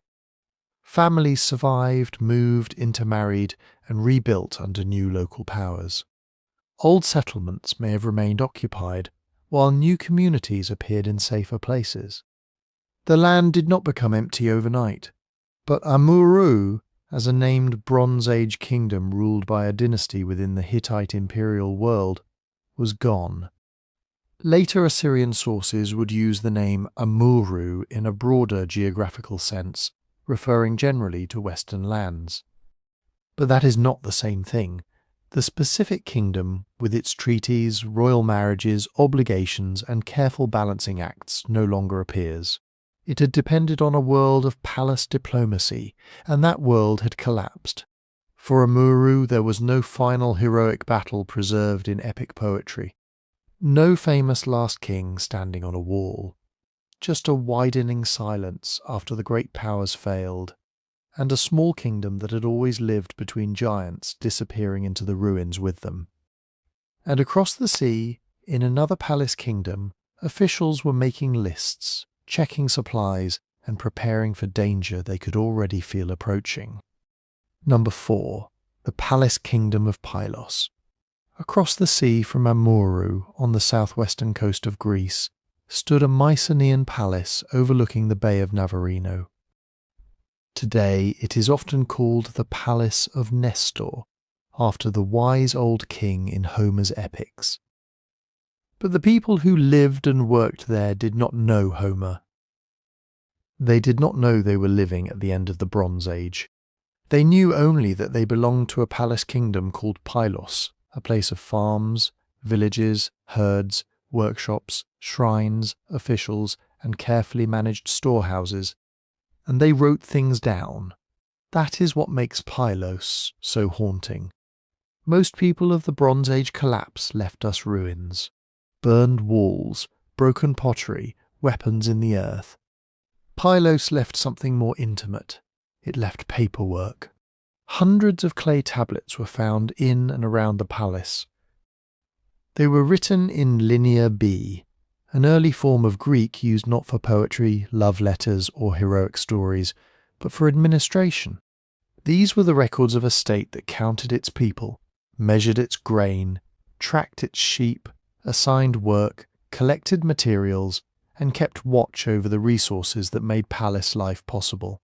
Think of the palace not simply as a royal home, but as the control room of an entire region. At the centre was the Wonax, the Mycenaean king. This was more than a ceremonial title. The Wonax stood at the top of the political, economic, and religious system. Land was associated with him. Offerings were made in his name. Workers, officials, and local communities owed obligations to the palace he controlled. Below him stood other powerful figures. There was the Loagetas, probably a high-ranking leader connected with the people under arms, though the exact meaning of his title is still debated. There were regional officials, landholders, priests, craft supervisors, collectors, and scribes. There were local districts with their own responsibilities, all tied into the palace through a system of labour, tribute, and redistribution. It was bureaucracy, Bronze Age style, not bureaucracy with printed forms, filing cabinets, and computer systems. Bureaucracy with wet clay, reed styluses, and people whose job was to remember what every mark meant. A scribe could press a few signs into a palm-sized tablet and record an enormous amount of information.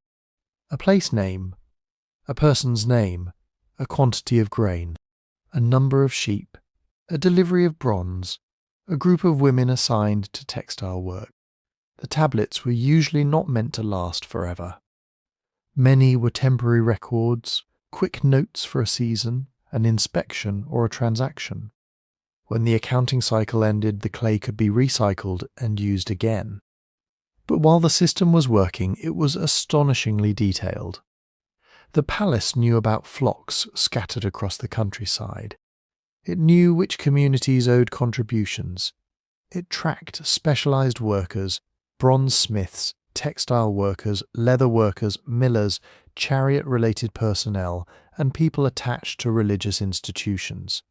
It recorded large groups of women and children, sometimes identified by occupation, sometimes by place of origin. These were not vague tribal arrangements. This was a state trying to organize human labor as carefully as it organized jars of oil and bundles of wool. And wool mattered. Textiles were one of the great industries of the Mycenaean world. Sheep produced wool. Wool became thread. Thread became cloth. Cloth could clothe the population, reward officials, support religious ceremonies, and travel through exchange networks across the Mediterranean. A palace that controlled flocks and workshops controlled wealth. In an age before coins, resources themselves were power. Bronze was power too. Weapons, tools, fittings, vessels, and prestige objects all depended on bronze. But bronze required copper and tin in particular had to come from far beyond Greece. That meant Pylos was not isolated, even if its kingdom occupied only part of the Peloponnese.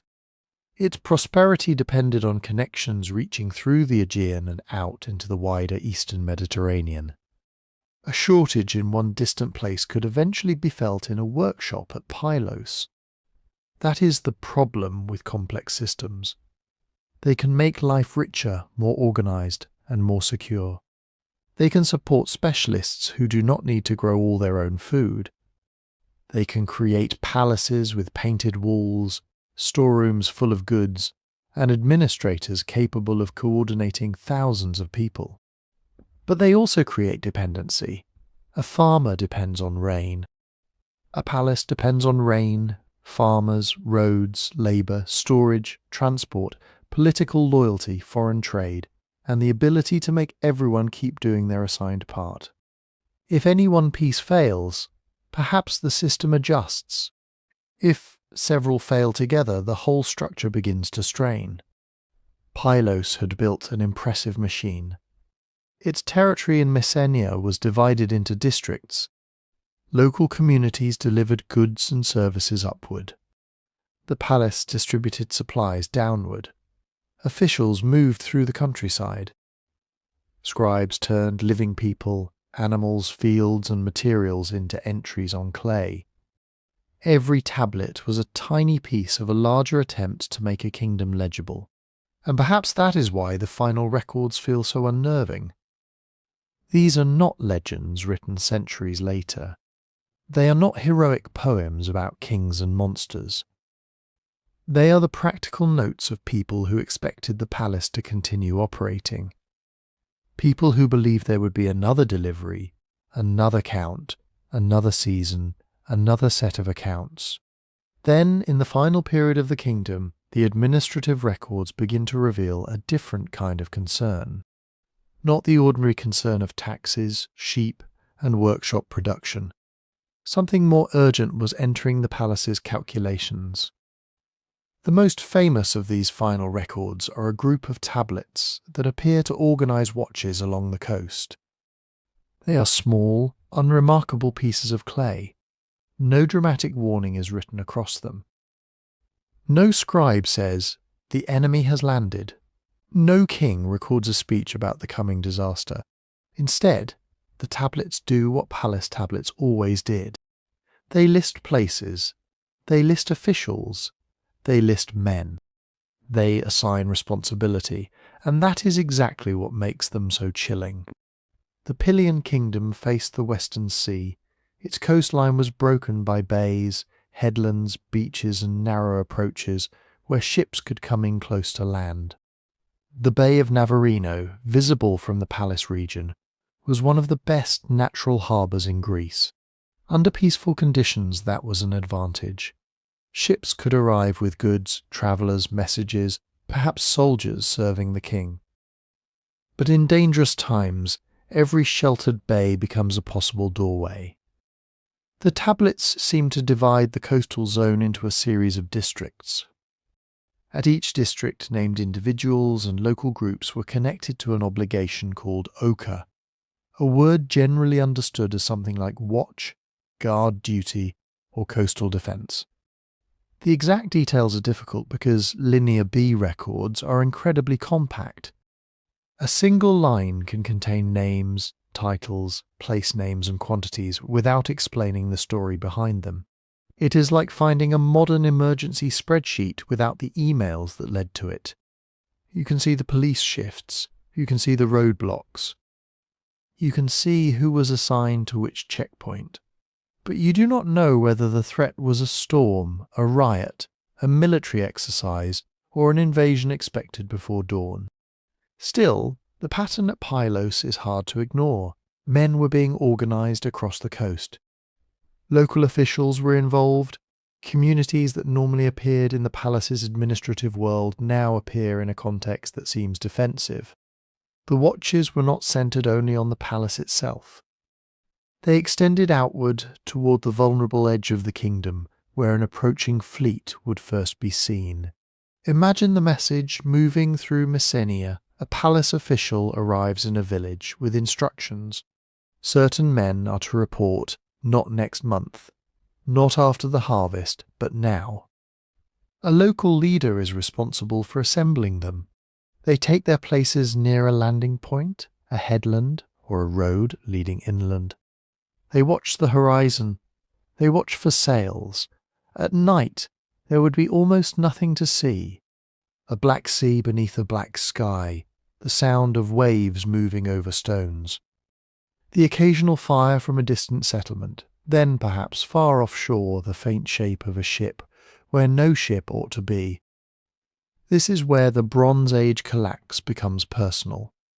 Not as a chart showing falling trade volumes, not as a burned layer in the ground, but as ordinary people ordered to stand guard, while something unknown may have been coming across the water. Some scholars think the tablets provide evidence of a genuine emergency. Others urge caution. Palace states could organise guards for many reasons. There may have been fears of piracy, raids by small groups, internal unrest, or simply a seasonal military obligation. The records do not identify the threat. They do not name sea peoples. They do not describe a foreign army with shields and spears. But that silence does not make them reassuring. In fact, it may make them worse. Because if the palace had already understood exactly what it faced, perhaps it could have planned for it. But these tablets suggest a system reacting to uncertainty, a kingdom looking outward, scanning its own coastline, trying to prepare for danger without knowing where it would strike. And preparation is not the same thing as safety. A coastal watch can spot ships. It can send a runner inland. It can perhaps delay a raiding party at a narrow pass. But it cannot easily stop a determined attack, especially if the attackers are numerous, mobile, and desperate. The Pylian kingdom did not possess a modern standing army waiting in fortified barracks. Like many Bronze Age states, it depended on obligations. Local men could be called up. Leaders could gather followers. Equipment could be distributed. But all of this took time. Time was the thing a collapsing world stopped giving people. The coastal tablets also reveal something uncomfortable about palace power. Pylos looked centralised from its storerooms and record rooms. It had officials, districts, and a king at the top. Yet when danger approached, the palace still relied on people in scattered communities. Farmers, herders, local leaders, perhaps men who had other work to do that season, all had to become the kingdom's eyes and hands. The state could write their names into clay. It could assign them to a place. But it could not guarantee they would arrive in time, remain loyal, or survive what they saw. If you enjoy these moments where a few cryptic records open up enormous historical questions, there is a book about 12 unexplained mysteries available on the website. The link is in the description. For the people at Pylos, though, this was no mystery in the abstract. It was an immediate problem. Who was watching the coast? Which district had sent its men? Which official was responsible? And if the watchers saw ships, how quickly could the warning reach the palace on the hill? because somewhere behind those lists of names and places was a fear that the sea which had connected Pylos to wealth and power might now carry the end of everything they knew. And then, very soon after those tablets were written, the palace burned, not gradually, not as part of a planned abandonment, not because scribes finished their accounts, packed their tablets away, and moved the administration somewhere safer. The destruction layer at Pylos tells a much more violent story. Fire swept through the palace complex on the hill of Anno Englianos around the beginning of the 12th century BC, probably close to 1180 BC. Roofs collapsed, wooden beams fell, mud brick walls broke apart. Storerooms, workshops, corridors, and administrative rooms were buried beneath ash, rubble, and burnt debris. The palace that had coordinated labour, counted animals, collected taxes, stored oil, issued equipment, and sent men to watch the coast ceased to function. And here is one of history's strange little accidents. The tablets survived because the palace did not. Normally, Linear B tablets were not intended to last for thousands of years. They were made from damp clay and inscribed while soft. Then they were left to dry in the ordinary air. A scribe could reuse the clay later, smoothing it out and writing a new record.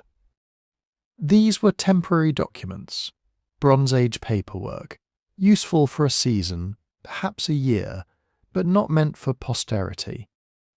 But when the palace caught fire, the heat baked many of those small clay records hard. The disaster turned disposable notes into ceramics. So the very flames that ended the administration preserved its final voice. Without the fire, the tablets might have dissolved into dust long ago.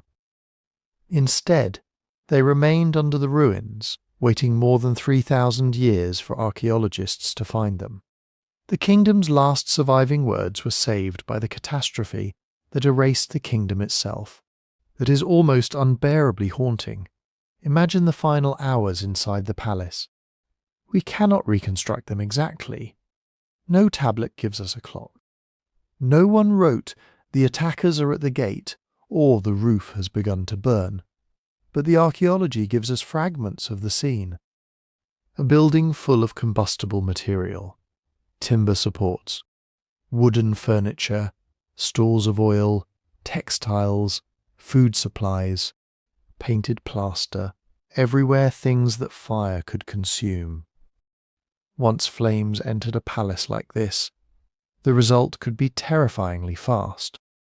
Fire climbed through dry timber, smoke filled narrow rooms, heat cracked plaster from walls, oil stored in jars may have fed the blaze.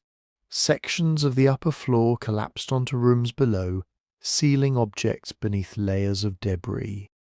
People who had been working with tablets only days or weeks earlier may have fled down the same corridors as the smoke, leaving their unfinished records behind. Perhaps some escaped. Perhaps many did. The evidence does not let us count the dead with confidence. Pylos is not a frozen disaster site like Pompeii, preserving people in their final positions. It is an older, more fragmented tragedy, but it is clear that the palace was not restored afterward. That matters. Palaces burned in the Bronze Age before. Accidents happened, wars happened. Political rivals sometimes destroyed centres of power. But powerful states rebuilt. A king could summon workers, cut new timber, repair walls, re-establish storage, and order scribes back to their desks. The fact that Pylos was not rebuilt as a functioning palace tells us that the disaster was bigger than one damaged building. The whole system behind it had failed. Maybe the palace was attacked by raiders coming from the sea. That possibility is difficult to ignore, especially because of the coastal watch tablets. If ships had appeared offshore, if armed groups had landed, Pylos may have been one target in a wider wave of violence crossing the eastern Mediterranean. But we have to be careful. The destruction layer does not identify the attackers. It does not provide a banner, a weapon with a name attached, or a written confession from the people responsible. There is no simple archaeological label saying, "Sea peoples did this." Other explanations remain possible. Internal rebellion could have shattered the kingdom. Rival Mycenaean groups may have fought one another in a period of growing scarcity and instability. An earthquake may have damaged buildings, though fire remains the most obvious agent of final destruction. Or perhaps several pressures came together. Failed harvests, disrupted trade, military fear, population movement, political breakdown, and then one final act of violence that the weakened palace could no longer survive. Think of it like a ship already taking on water. You can argue about which wave finally sent it under. But the ship sinks because too many things have gone wrong at once. After the fire, the old world of Pylos did not return. The palace economy vanished, the records stopped, the king, the one-axe, disappeared from history. The highly organized network of officials and districts was no longer producing tablets, not because archaeologists have simply failed to find the next archive, but because the administrative machine itself appears to have broken apart. People continued living in Mycenaean. This was not the end of human life in the region.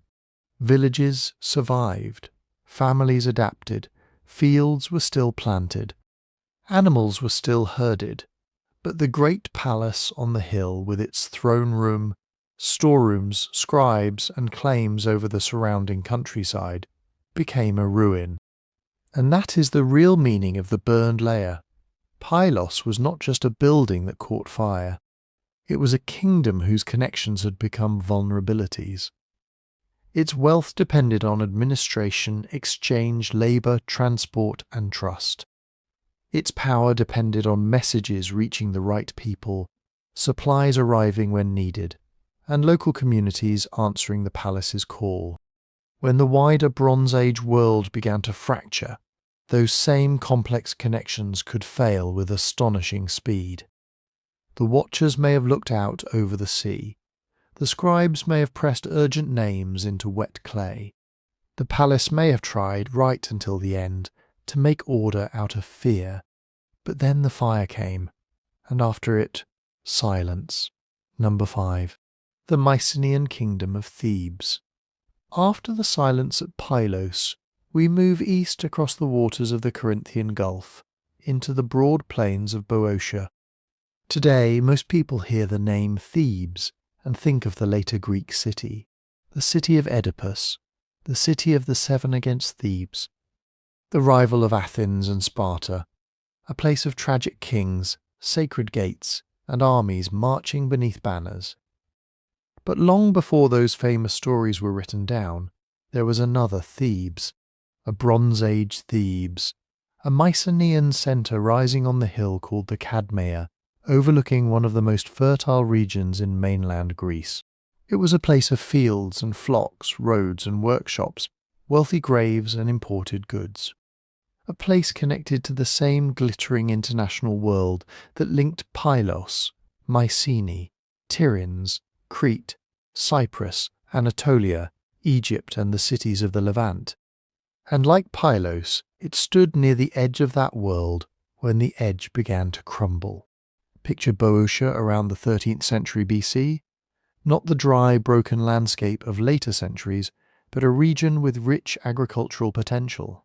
Lowlands stretched between mountains, rivers and seasonal streams crossed the plain. Wheat, barley, olives, grapes, sheep, goats and cattle could support large communities. Thebes sat in a useful position, close enough to the Euboean Gulf and routes toward the Aegean, but also connected overland to central and southern Greece. This was not some isolated hilltop village. It was part of Mycenaean Greece, a patchwork of palace-centered kingdoms that spoke an early form of Greek and used the same Linear B writing system found at Pylos and Knossos. They shared styles of pottery, religious traditions, elite customs, military equipment, and a taste for displaying wealth in ways that were impossible to miss. Gold cups, painted frescoes, fine textiles, bronze weapons, imported ivory, perfumed oil stored in carefully labelled jars. If you had arrived at Thebes in its great age, you would have found a society built on visible layers. At the top were rulers and aristocrats, people with access to prestige goods and the labour of others. Below them were farmers, herders, craftspeople, transport workers, textile makers, metal workers, and servants. Everyone depended, in one way or another, on the harvest and on the fragile networks that moved resources through the region. The Mycenaean world could look incredibly solid from the outside.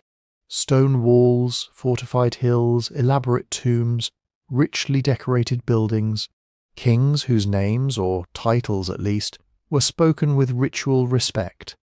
But solidity can be deceptive.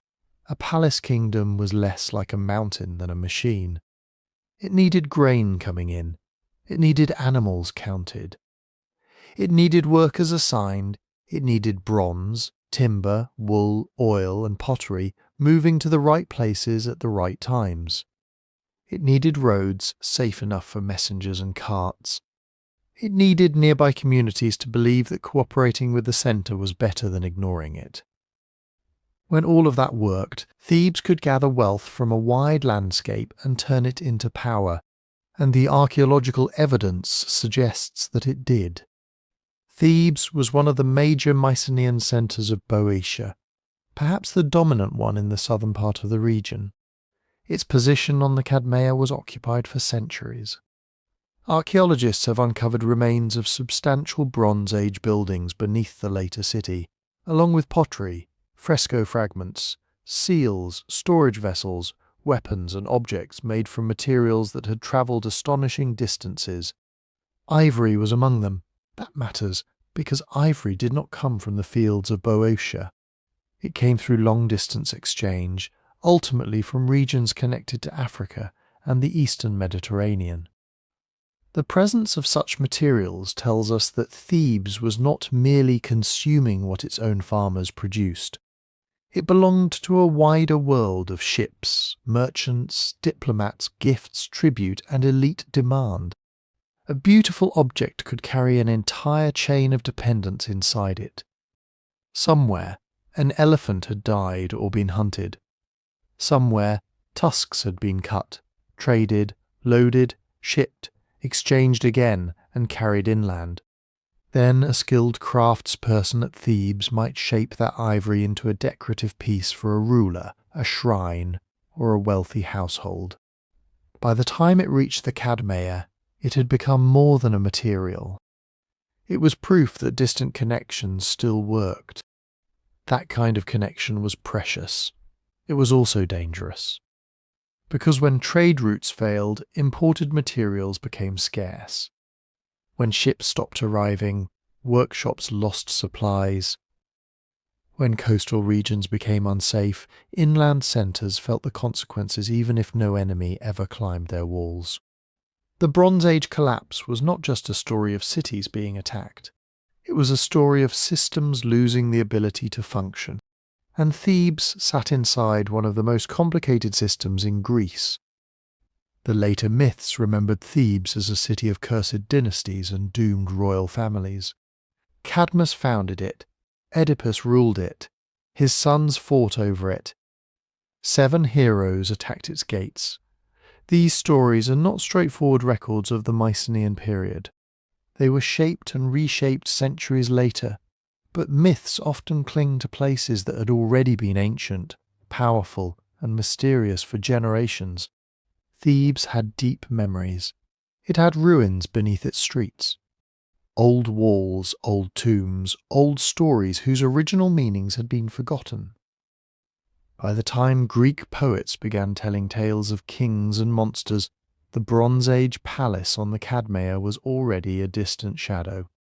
And yet, beneath that shadow, something remarkable survived. Small pieces of clay, not intended as monuments, not made to be read 3,000 years later.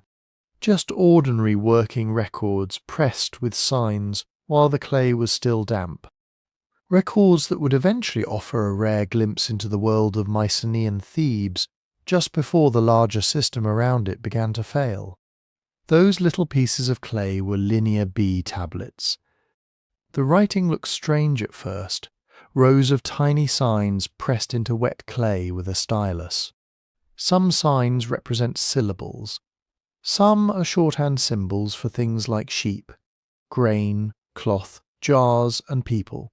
To us, they can seem almost impossibly distant, but when scholars deciphered Linear B in the 1950s, they discovered something extraordinary. It was Greek, not classical Greek, not the language of philosophers, playwrights, and generals. This was Greek in an earlier form, written centuries before Homer's poems were first put into writing. It was the language of palace officials, accountants, storekeepers, and administrators trying to keep track of a kingdom. And at Thebes, those administrators had a lot to keep track of. The tablets do not tell us grand stories. They do not describe battles or royal weddings. Nobody sat down to write. Today the kingdom was prosperous and secure. Palace writing was much too practical for that. A tablet might record a delivery of wool, an allocation of grain, a group of workers assigned to a task, a contribution sent to a religious sanctuary, an animal counted, a vessel listed, a piece of land connected to an official. Dry details, perhaps. But dry details are where power lives. Imagine the palace administration as a giant memory machine. The ruler and his officials could not personally visit every village, inspect every flock, measure every storehouse, and question every worker across Boeotia. So they created records. They turned harvests, animals, textiles, labour, and religious offerings into things that could be counted. Once something can be counted, it can be claimed. A sheep becomes more than a sheep. It becomes an entry on a tablet. 20 measures of barley become an obligation. A group of women working with wool becomes a workforce. A shipment of oil becomes palace property moving through a controlled system. The scribes of Thebes were not just writing lists. They were helping transform the resources of an entire region into royal authority. This is one of the quiet secrets of the Bronze Age palace. The king did not rule only with spears. He ruled with storage jars, seals, messengers, schedules, and people who knew how to make marks in clay. At the top of the Mycenaean system stood the wanax, the ruler. The word would survive in later Greek in altered forms, but during the Bronze Age it seems to have meant something especially powerful. The wanax was not simply a local chief with a fine house. He was the centre of a political and religious order. Land, labour, feasting, craft production, and ritual could all be organised around the palace and its ruler. Below him stood other officials. Some had military roles.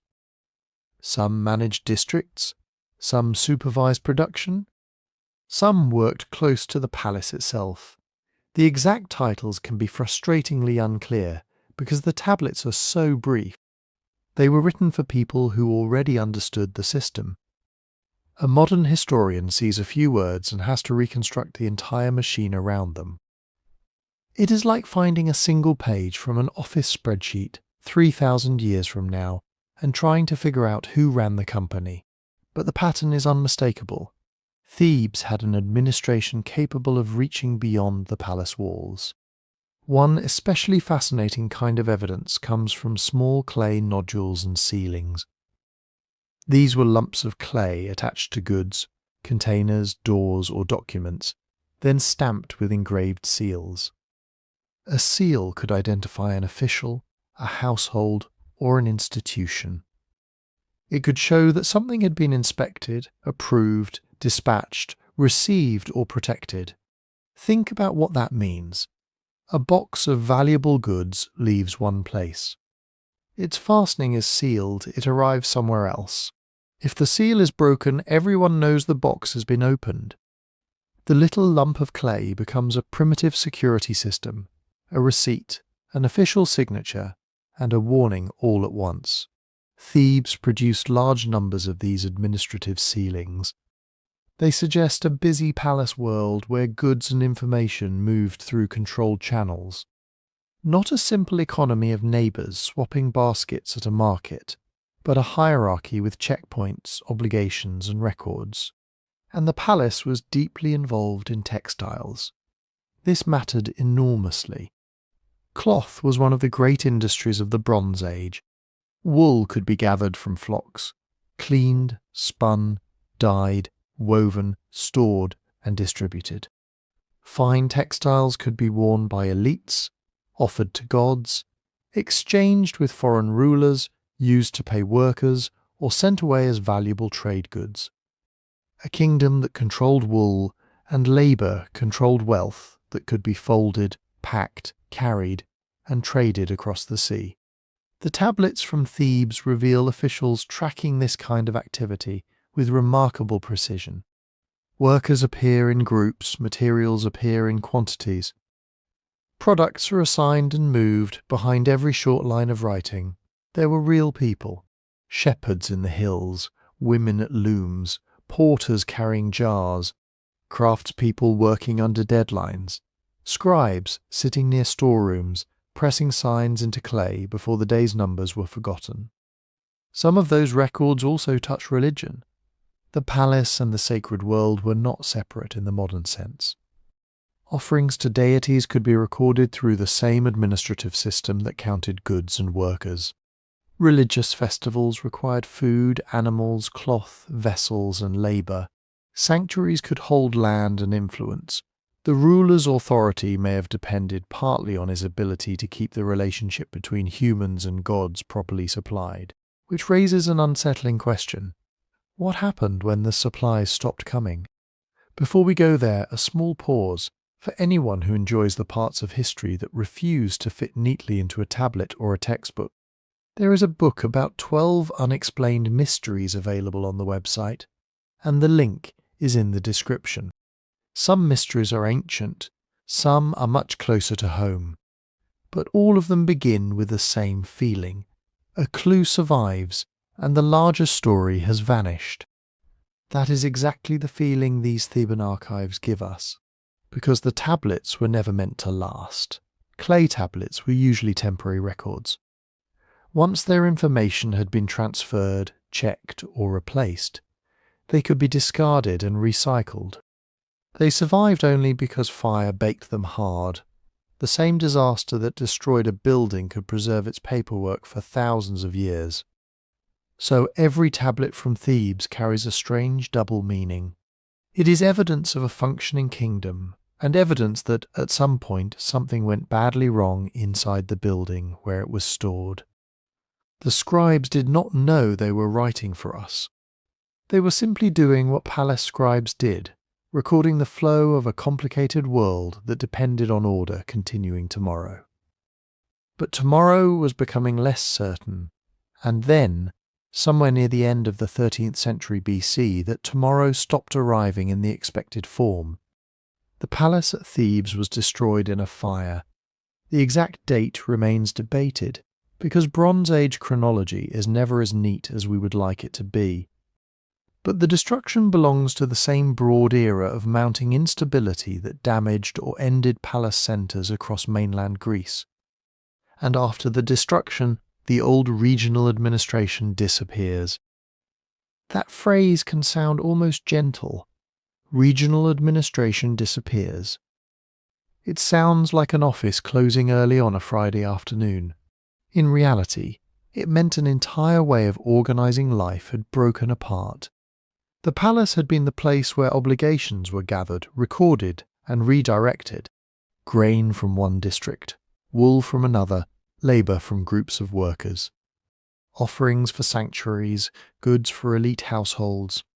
Resources entered the system from the countryside, passed through layers of officials and storerooms, and emerged again as rations, gifts, weapons, textiles, feasts, and political power. When that centre failed, the network did not simply pause. It lost its memory. No more scribes recording what was owed. No more seals confirming that a shipment had arrived. No more palace officials coordinating labour between districts. No more central authority capable of turning scattered villages into one functioning kingdom. The people of Boeotia did not vanish overnight. That is important. Collapse is rarely as simple as everyone dying or fleeing at once. Farmers still knew how to farm. Shepherds still knew their flocks. Potters still made pots. Families still had fields, wells, shrines, and local ties. But the large machine connecting these things was no longer working. Imagine a modern region after the sudden disappearance of its roads, banks, warehouses, government offices, and communication networks. The land is still there. The people are still there. But getting food from one place to another becomes harder. Organising defence becomes harder. Maintaining specialist crafts becomes harder. A village might survive. A palace kingdom might not. That seems to be what happened at Thebes. The old palace centre was not rebuilt as the same kind of administrative capital. The linear B system, so useful for counting and controlling the kingdom's resources, ends. Not because everyone suddenly forgot how to speak Greek, of course. The language continued, but writing itself vanished from Greece for centuries. This is one of the strangest facts about the collapse. A society that had officials, archives, seals, and bureaucratic records became a society without writing. For roughly 400 years, Greeks would live in a world where the old script was no longer used. Names, agreements, inventories, and obligations that might once have been fixed in clay had to survive in human memory instead. Stories could be remembered, family claims could be remembered, songs could be remembered, but the dense administrative knowledge of a palace economy, all those lists and calculations, was gone with the institutions that needed it. Thebes endured in some form, but it was no longer the Thebes of the palace age. Its territory no longer appears as a single, centrally managed political unit. Its elite order was shattered or transformed. Long-distance connections became less reliable. The specialized economy supported by palace collection and redistribution contracted.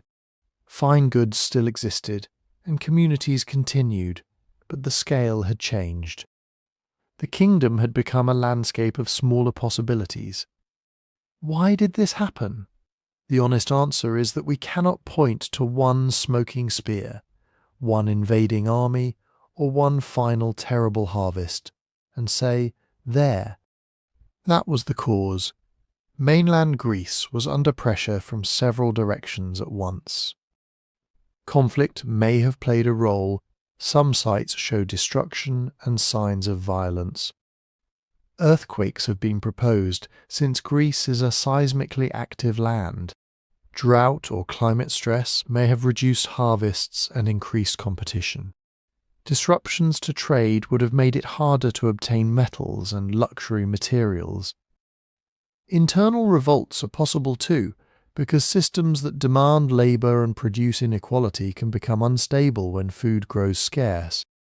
And each problem could make the others worse. A poor harvest weakens the palace. A weakened palace struggles to feed workers and reward allies. Unpaid or hungry people become less willing to cooperate. Trade routes become dangerous.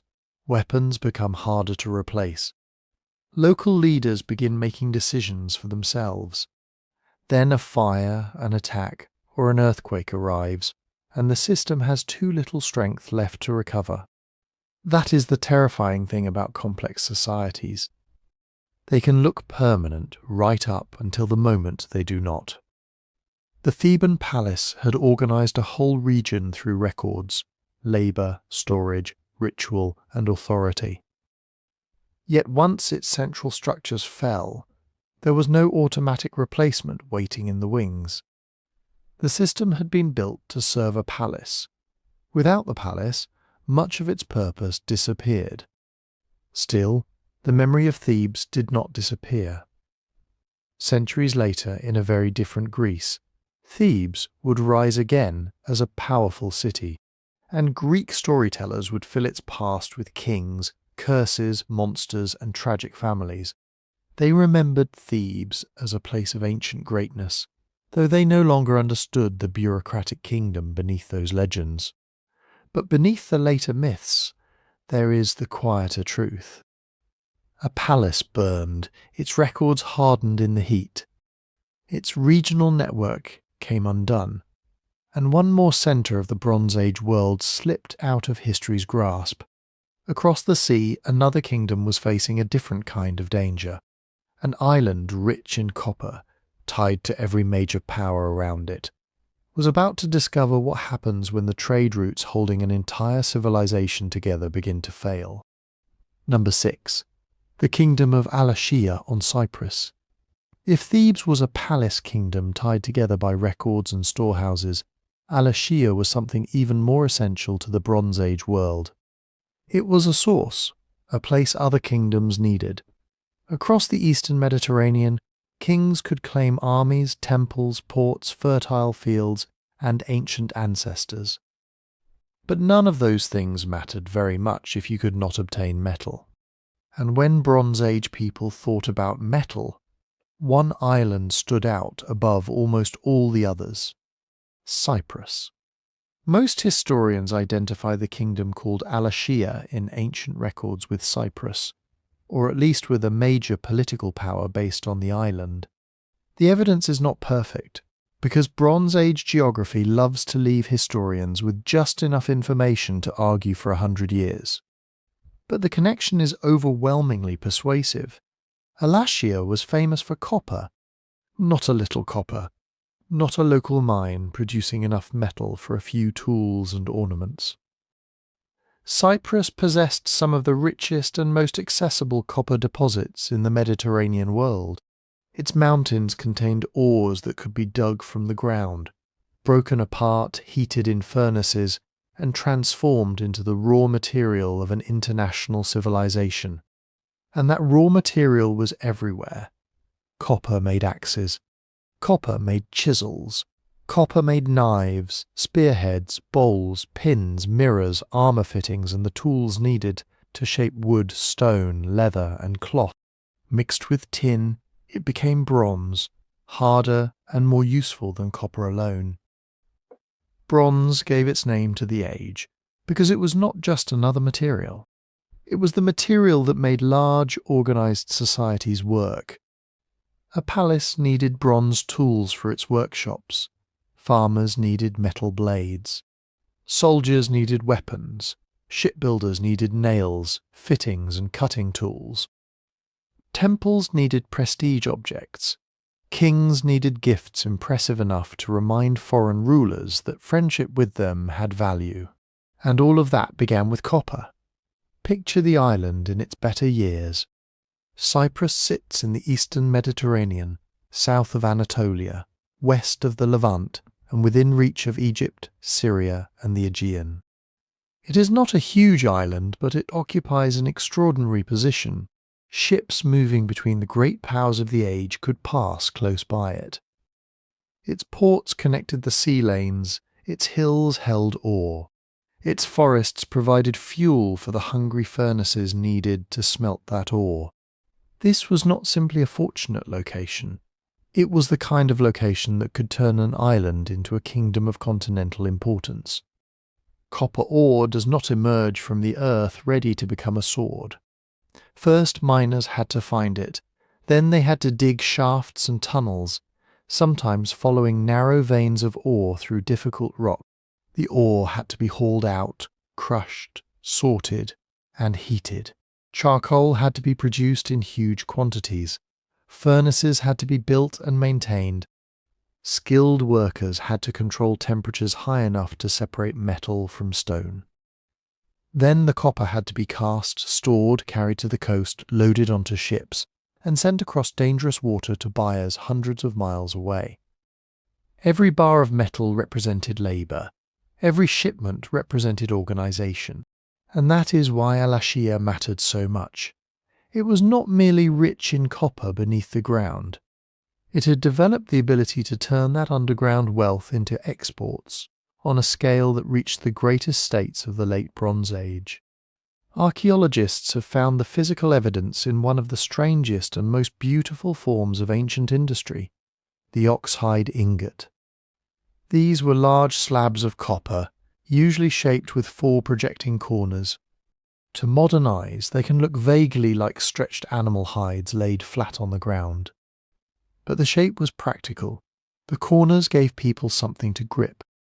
An ingot could be lifted, carried, tied down and stacked for transport. They were standardized units of wealth. A single ingot often weighed around 25 to 30 kilograms. That is roughly the weight of a large suitcase, except it was solid metal. A cargo of hundreds of them was not simply merchandise. It was military potential, agricultural potential, political potential. It could become tools for villages, weapons for armies, prestige gifts for allies, or payment for workers. One famous shipwreck from this world, the Ulu-Burun wreck off the coast of southern Anatolia, carried nearly 10 tons of copper in these oxide ingots, along with about a ton of tin. Together, those metals could have produced an enormous quantity of bronze. The cargo was a floating demonstration of how interconnected the Bronze Age economy had become. And chemical studies have shown that much of the copper in such ingots came from Cyprus. Think about what that means. A miner on Cyprus could help supply a workshop in the Levant. A furnace worker on the island could indirectly equip a warrior in Greece. A copper shipment leaving an Alashiyan harbour might eventually become an Egyptian tool, a Syrian weapon, or an offering placed in a distant temple. The Bronze Age world was not connected by ideas alone. It was connected by matter, heavy, valuable, difficult to produce matter moving constantly across the sea. If you enjoy these strange connections, the book about 12 Unexplained Mysteries is available on the website, with the link in the description. Because the more closely you look at the ancient world, the more it begins to feel less like separate kingdoms and more like one vast machine, spread across coastlines and islands. But machines have weak points, and for Alashiya, copper wealth was both a blessing and a danger. An island that supplies something everyone needs becomes important. It also becomes exposed. Its prosperity depends on mines, forests, furnaces, workers, ports, ships, and peaceful routes across the sea. If any link breaks, the whole chain begins to strain. And by the end of the 13th century BC, the sea around Cyprus was becoming a far less predictable place. The first warnings did not arrive as dramatic speeches or heroic last stands. They arrived as letters, small clay tablets, pressed with cuneiform signs, sent from one anxious ruler to another across the sea. The messages were practical, formal, full of the polite language kings used when they needed something from each other. But beneath that polite language was fear. For centuries, Alashiya had been part of an international diplomatic world. Its ruler exchanged messages with the pharaohs of Egypt, addressed them as brothers, sent gifts, explained misunderstandings, and tried to keep the commercial routes open. This was not an isolated island speaking into silence. It was a recognized power in a network that included Egypt, the Hittites, the cities of Syria, and kingdoms all around the eastern Mediterranean. And that made the letters especially valuable. They let us hear the pressure building in real time. In one set of messages from the 14th century BC, the king of Alashiya writes to Egypt with the careful tone of someone trying to prevent an international incident. Egyptian authorities had apparently become suspicious that men from Alashiya had been involved in raids or attacks on Egyptian territory. The Alashiyan king pushed back. He insisted that his own people were not responsible. He blamed the Luka groups from the southwest coast of Anatolia, saying that they had been seizing villages in his land year after year. Think about that for a moment. An island kingdom with major maritime connections was telling Egypt that raiders had been coming to its own shores. Not once, not during a single chaotic season, year after year. The king of Alashiya was not describing the final Bronze Age collapse yet. This was earlier, but the letter reveals something important. Seaborne violence was already part of life in the eastern Mediterranean. Ships did not carry only merchants, envoys, and luxury goods. They could also carry armed men looking for vulnerable coastal settlements. And islands are vulnerable in a special way. A mainland kingdom can retreat inland. It can move grain, people, and livestock away from the coast. An island has fewer directions to run. Its towns, harbours, storage areas, and workshops are often close to the sea, because that is where trade happens. The same coastline that brings wealth also gives attackers a direct route into the heart of the economy. The king of Alashiya had every reason to be nervous.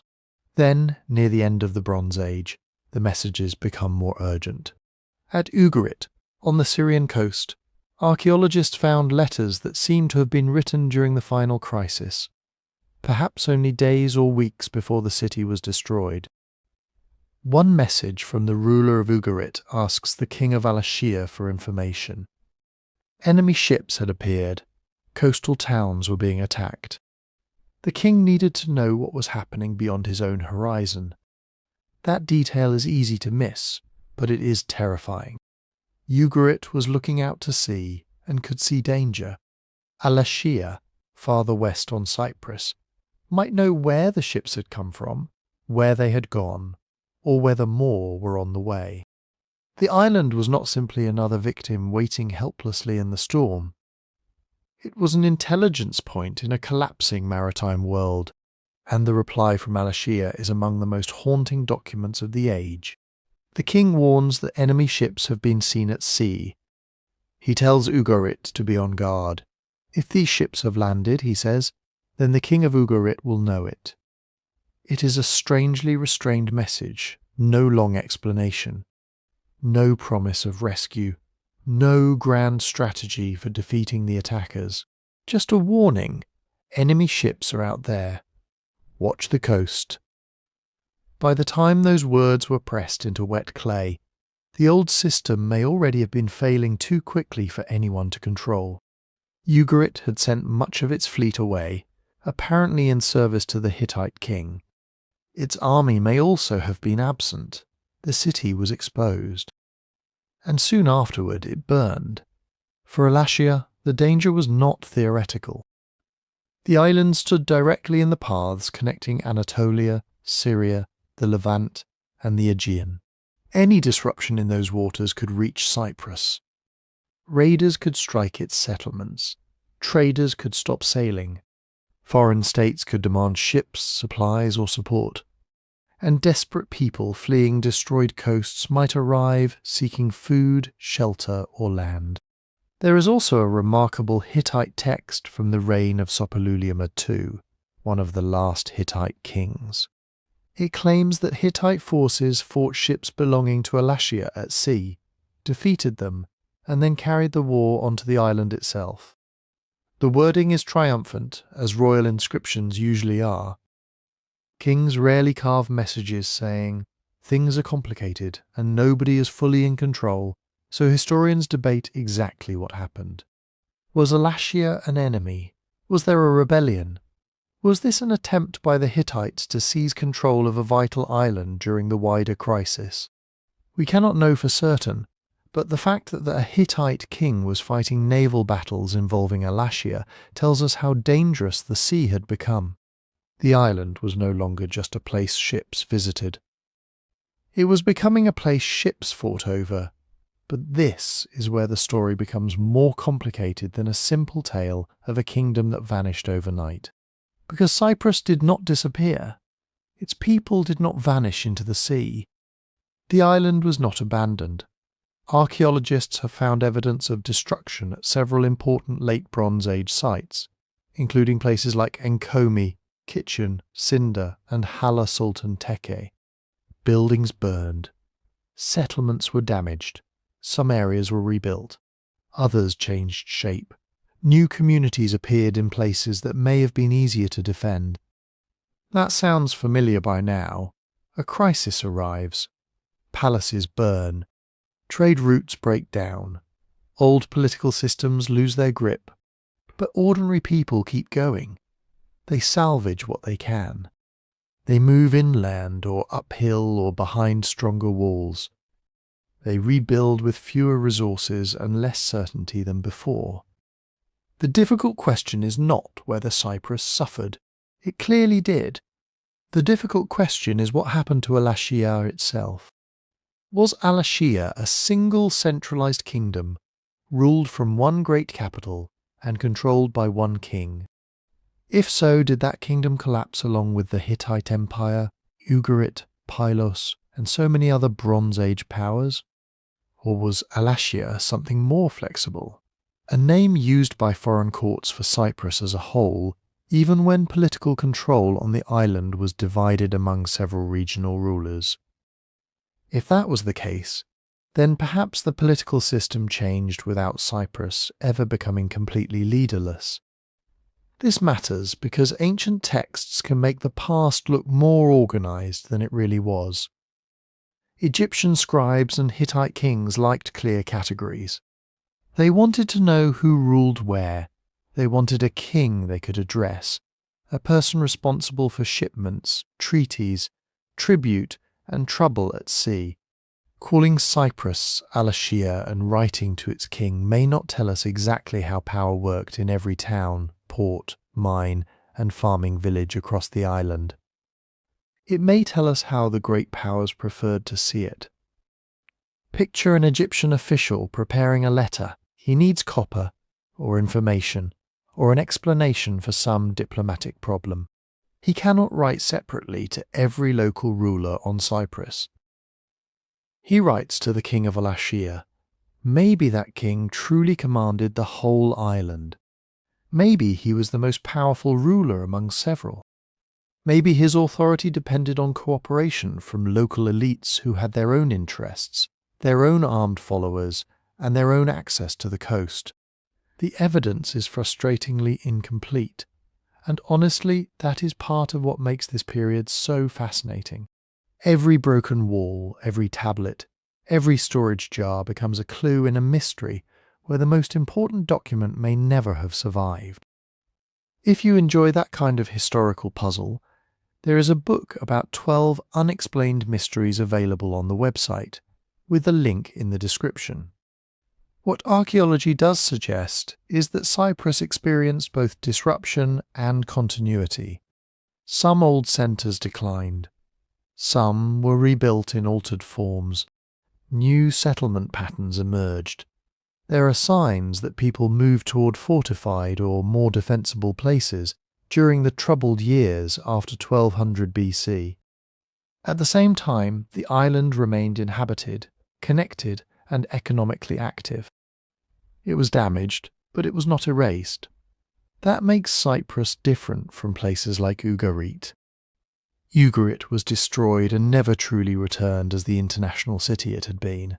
Its royal archives ended in the rubble. Its harbour fell silent. But Cyprus had room to adapt. It had multiple communities. It had internal resources. It had distance from the collapsing mainland kingdoms, even if that distance could not protect it from raiders. And perhaps most importantly, it was an island. That was a weakness when enemy ships appeared. But it could also become an advantage when mainland states fell apart. Cyprus was not trapped between invading armies. It could receive newcomers, redirect trade, and rebuild connections when the worst violence had passed. By the early Iron Age, the political map of Cyprus looked different. The old late Bronze Age world of Alashiya had faded from the written record. In its place, later city kingdoms emerged, including places such as Salamis, Kitchen, Amathus, and Paphos. These were not simply the old kingdom continuing unchanged. The language, population, political organisation, and outside connections of the island were evolving. Greek-speaking settlers arrived in greater numbers. probably over generations rather than in one single invasion. Phoenician influence later became powerful, especially around kitchen. Local Cypriot traditions endured alongside these newcomers. The island became a crossroads in a new Mediterranean world. So did Alashiya vanish? In one sense, yes. The Bronze Age kingdom known from diplomatic letters, royal exchanges, and the old international order no longer appears as it once did. Whatever political arrangement had allowed a ruler of Alashiya to speak to pharaohs as a brother was broken, transformed or absorbed into something new. But in another sense, no. Cyprus survived the collapse that destroyed so many of its trading partners. Its people adapted, its communities reorganized, its old identity changed, but the island remained important. The world around it had shattered, and Cyprus was still there, carrying fragments of the Bronze Age into the age that followed. And that may be the real lesson of Alashiya. The Bronze Age collapse was not one single moment when every kingdom simply died. It was a long, uneven process. Some states were wiped out. Some limped on. Some lost their kings but kept their people. Some survived only by becoming something their ancestors would barely recognize. Far to the east, another ancient kingdom was facing that same terrible question. Not whether it could avoid change, but whether it could survive it. Number 7. Kassite Babylonia. Far to the east of Cyprus, beyond the Levantine coast, beyond the Syrian kingdoms and the mountains of Anatolia, lay the ancient land between the Tigris and Euphrates rivers. Babylonia. This was one of the oldest civilized regions on earth. Cities had stood here for thousands of years. Scribes had pressed accounts, prayers, laws, and royal boasts into clay tablets, long before Mycenaean kings built their palace halls. The people of Babylonia remembered ancient rulers the way we remember legendary founders. Their cities were old even by Bronze Age standards, and for centuries before the Great Collapse, Babylonia had been ruled by a dynasty that did not originally come from Babylonia at all. The Kassites. They were outsiders, probably from the Zagros mountain regions to the east, though exactly where they came from remains uncertain. Their language is poorly understood. Their early history is shadowy. We know their royal names. We know they worshipped gods with unfamiliar names. But we do not have a neat Kassite origin story written down for us, explaining who they were and how they first entered Mesopotamia. What we do know is that they arrived during one of Babylonia's earlier periods of chaos.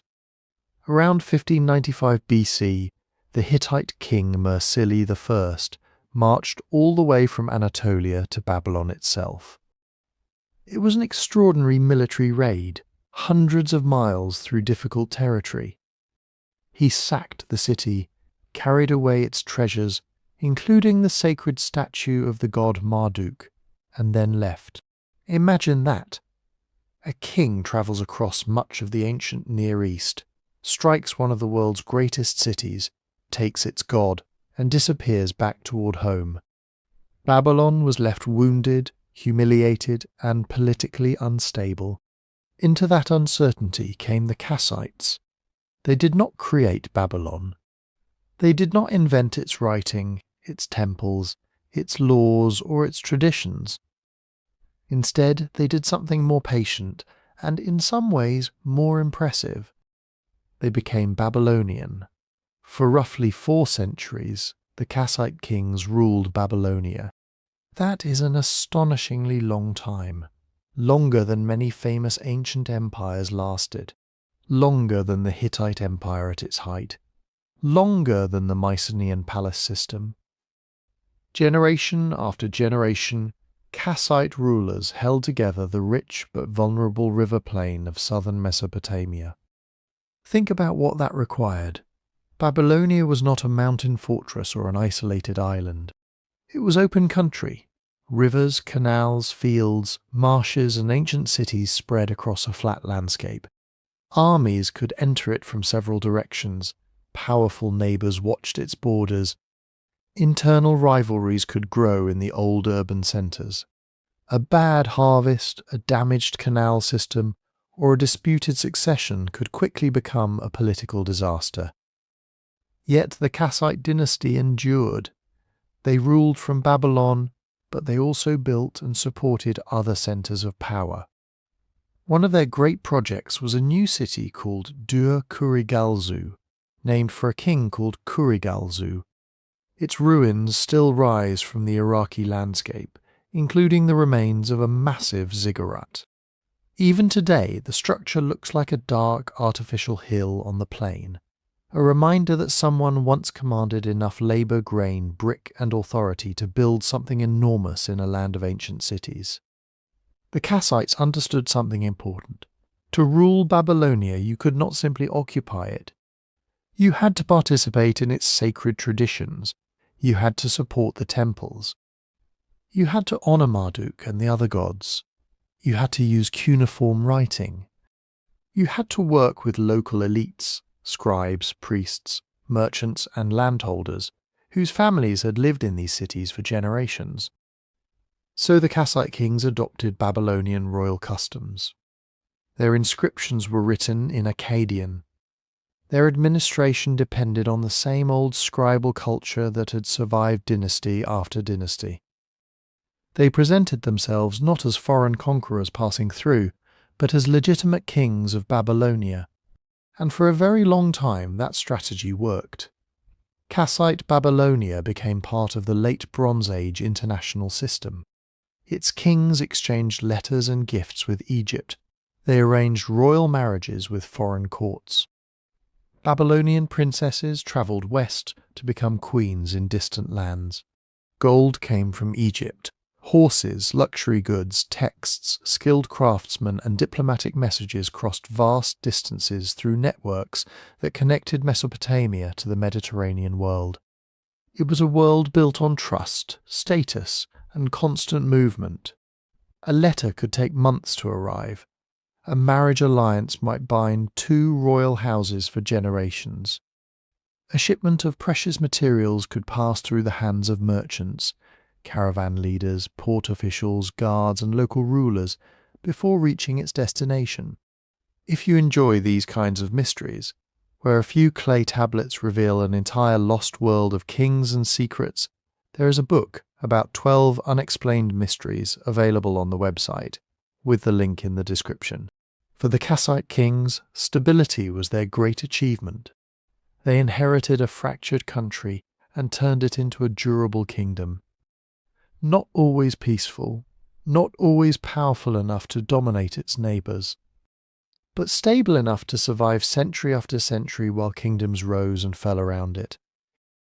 And that is what makes their later fate so unsettling. Because when the Bronze Age world began to come apart after 1200 BC, Babylonia was not some weak new state struggling to find its place. It was an old kingdom, ruled by an old dynasty, supported by some of the deepest urban traditions on earth. It had survived for nearly 400 years, but survival in the Bronze Age depended on more than age, walls, and memory.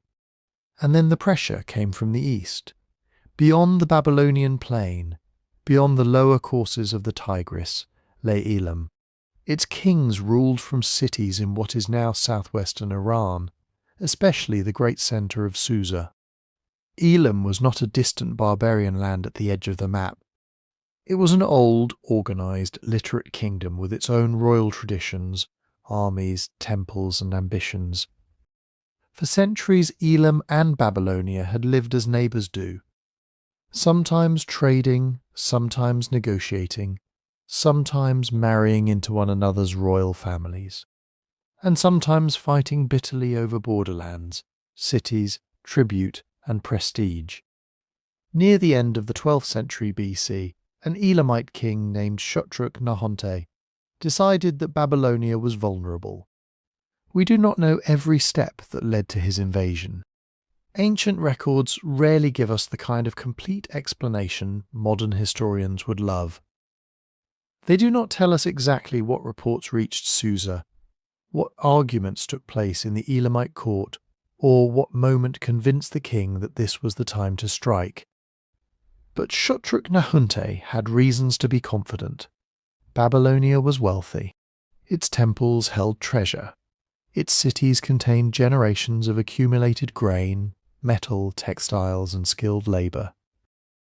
More than that, conquering Babylon offered something priceless in the Bronze Age world: legitimacy. To capture the great cities of Babylonia was to claim mastery over one of the oldest centres of civilization. It was not just about land, it was about history itself. So the Elamite armies crossed into Kassite territory. Picture the Babylonian landscape in a time of war. Not empty desert, but a complicated world of fields and canals. Mud brick settlements rising beside waterways, date palms, temple towers on the horizon, roads running between cities whose names were ancient beyond calculation.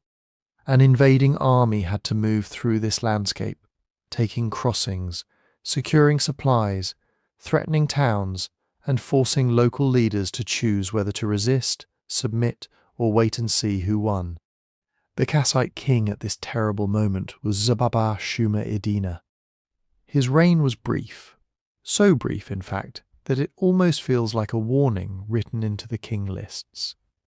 He inherited a kingdom that had been stable for centuries, then found himself facing an enemy powerful enough to break it. The Elamites defeated him. The details are frustratingly thin. We do not have a surviving Kassite account of the battle, no battlefield report describing formations, casualties, speeches, or the exact place where the royal army collapsed. But the outcome is clear enough. Zababa Shuma-Idina was overthrown, and the Elamite advance continued. For ordinary people, this was not an abstract change of dynasty. An invasion meant fear moving at walking speed. It meant farmers wondering whether they should harvest their fields or flee, families hiding food, officials trying to protect archives and temple valuables, city gates closing at night, rumours arriving ahead of the army, someone's brother conscripted, someone's house burned, someone disappearing on the road between two towns. And for the royal family, defeat meant something even worse than death. Humiliation in the ancient Near East. Kings were expected to be chosen by the gods, protected by the gods, victorious with the gods at their side. When an enemy army entered your land, broke your forces and seized your cities, it did not simply prove that you had lost a war. It raised a horrifying question. Had the gods abandoned you? The Elamite kings understood the power of that question. They did not merely take territory, they took symbols. In later campaigns, Elamite rulers carried Babylonian monuments back to Susa, including famous royal inscriptions and ancient works of art. The most celebrated example is the stone stelo containing the laws of Hammurabi, removed from Babylonian territory and transported east as war booty. Imagine the meaning of that. A monument made centuries earlier by one of Babylonia's most famous kings, covered in writing, crowned by an image of royal authority, hauled away to a foreign capital. It was treasure, certainly, but it was also a message. Your past belongs to the victor now, the Kassite court tried to endure, after Zababa Shuma-Idina's defeat. Another king, Enlil-nadin-ahi, appears in the records. But this was no restoration. It was the last flicker of a dynasty that had ruled Babylonia for almost 400 years. The Elamites were not finished, and when they were finished, the Kassite dynasty was gone. Not weakened, not pushed back to a smaller territory. Gone. A line of kings that had ruled Babylonia for centuries disappeared from power in the space of a few disastrous years. The Elamites had struck the final blow, but this is where the story becomes much larger than one invasion, one king, or one conquered city. Because Babylonia was not falling in isolation. Across the eastern Mediterranean and the ancient Near East, old systems were breaking apart at almost the same time. Hattusa, the Hittite capital, had been abandoned and destroyed. Ugarit, the wealthy port city that had sent letters begging for help, had been burned. Palace centres in Greece had collapsed. Cyprus, which had supplied copper to kingdoms across the sea, was under immense pressure. Trade routes that had connected courts from Egypt to Mesopotamia were becoming dangerous, unreliable, or simply impossible to use. And now, far inland beyond the Mediterranean shores, even Babylonia had lost its ruling dynasty. That matters because it tells us the Bronze Age collapse was not just a coastal disaster. It was not merely ships raiding cities by the sea.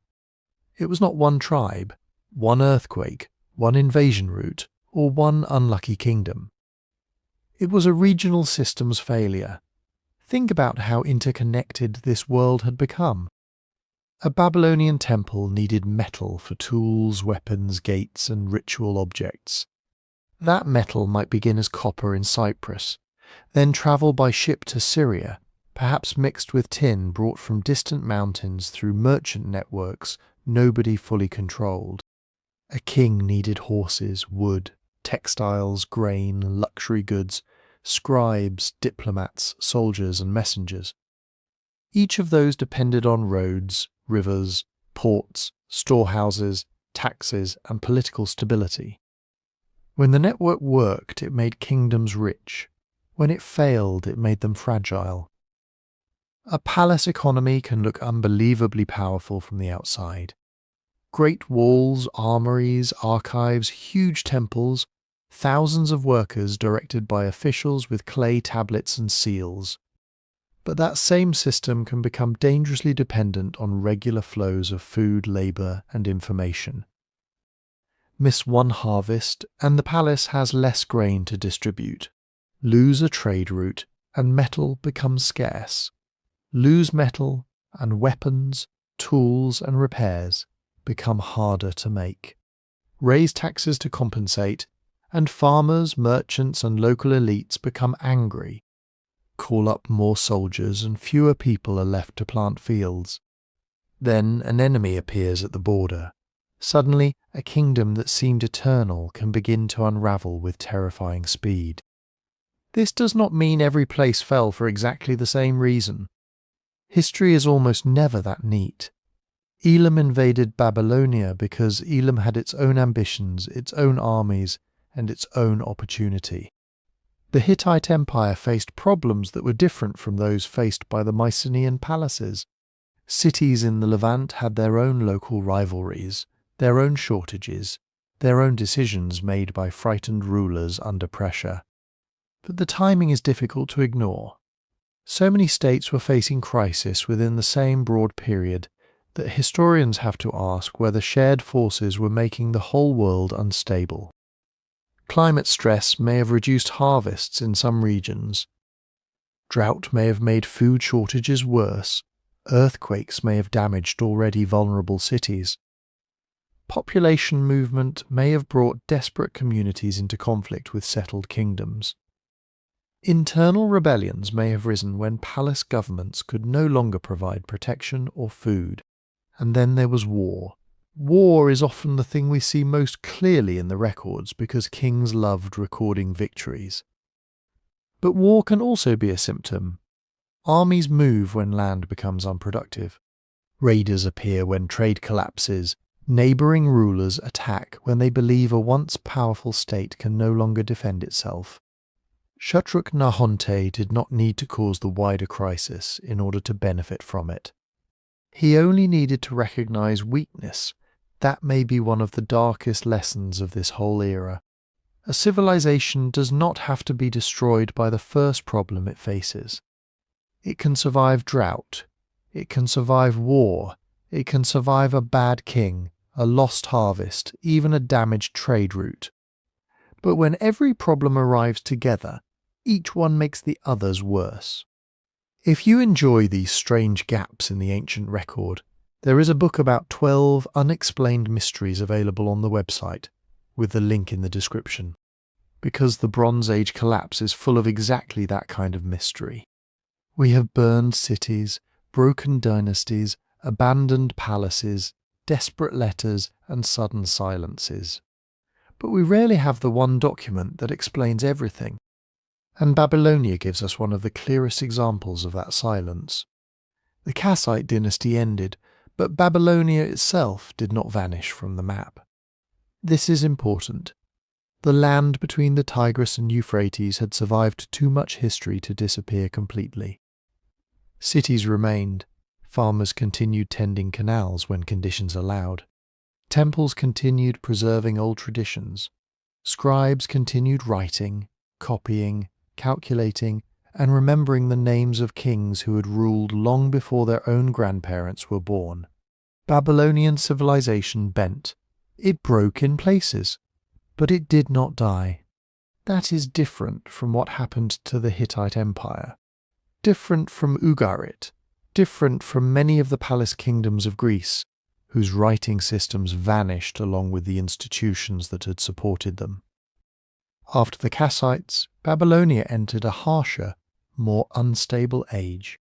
New dynasties would rise, new enemies would cross the borders. Assyrian power would grow and fade and grow again. Armenian groups would become increasingly important across the region. The old Bronze Age world, with its great royal houses exchanging letters and gifts across long distances, would never return in quite the same form. But something new would emerge from the ruins, smaller powers, different military systems, iron gradually becoming more common, new populations moving through old landscapes, new political identities forming where old empires had once stood. The collapse was not the end of history, it was the end of one way of organizing the world, and the Kassite fall reminds us how far that ending reached. Even in Babylonia, ancient, wealthy, inland, protected by distance and tradition, the shockwaves were felt. The Mediterranean was burning, kingdoms were failing, trade was shrinking, armies were moving, and a dynasty that had seemed secure for centuries was swept away. Not because one disaster destroyed everything, but because an entire world had become too connected to fail one piece at a time. And that is the strange, unsettling shape of the Bronze Age collapse. Not one city burning, not one empire losing a battle, not one wave of raiders appearing from the sea and somehow destroying an entire civilization, but a chain reaction spreading through a world that had become deeply connected. The Hittite Empire, one of the great superpowers of its age, vanished from its capital at Hattusa. Its kings had negotiated with Egypt as equals. They had commanded armies, controlled mountain passes, governed vassal states, and filled archives with treaties written on clay tablets. Then, within a relatively short span of time, the royal centre was abandoned, its buildings burned, and the empire stopped existing. Ugarit, the brilliant port city on the Syrian coast, left behind one of the most haunting records from the whole disaster. Letters from frightened officials asking where their ships had gone, requests for aid, warnings of enemy forces nearby. Then silence. The city burned, its archives baked hard in the flames, preserving the final messages of a kingdom that may have understood it was dying but could do almost nothing to stop it. Amurru, caught between larger powers and dependent on the shifting balance of the region, disappeared from the records as the political map of the Levant was torn apart. Its rulers had spent generations making alliances, changing loyalties and trying to survive beside giants. But when the giants began collapsing too, there was nowhere safe left to stand. Across the sea, the palace kingdom of Pylos fell. Its scribes were still recording preparations for danger. They listed men assigned to guard the coast. They counted equipment. They tried to organize a defense.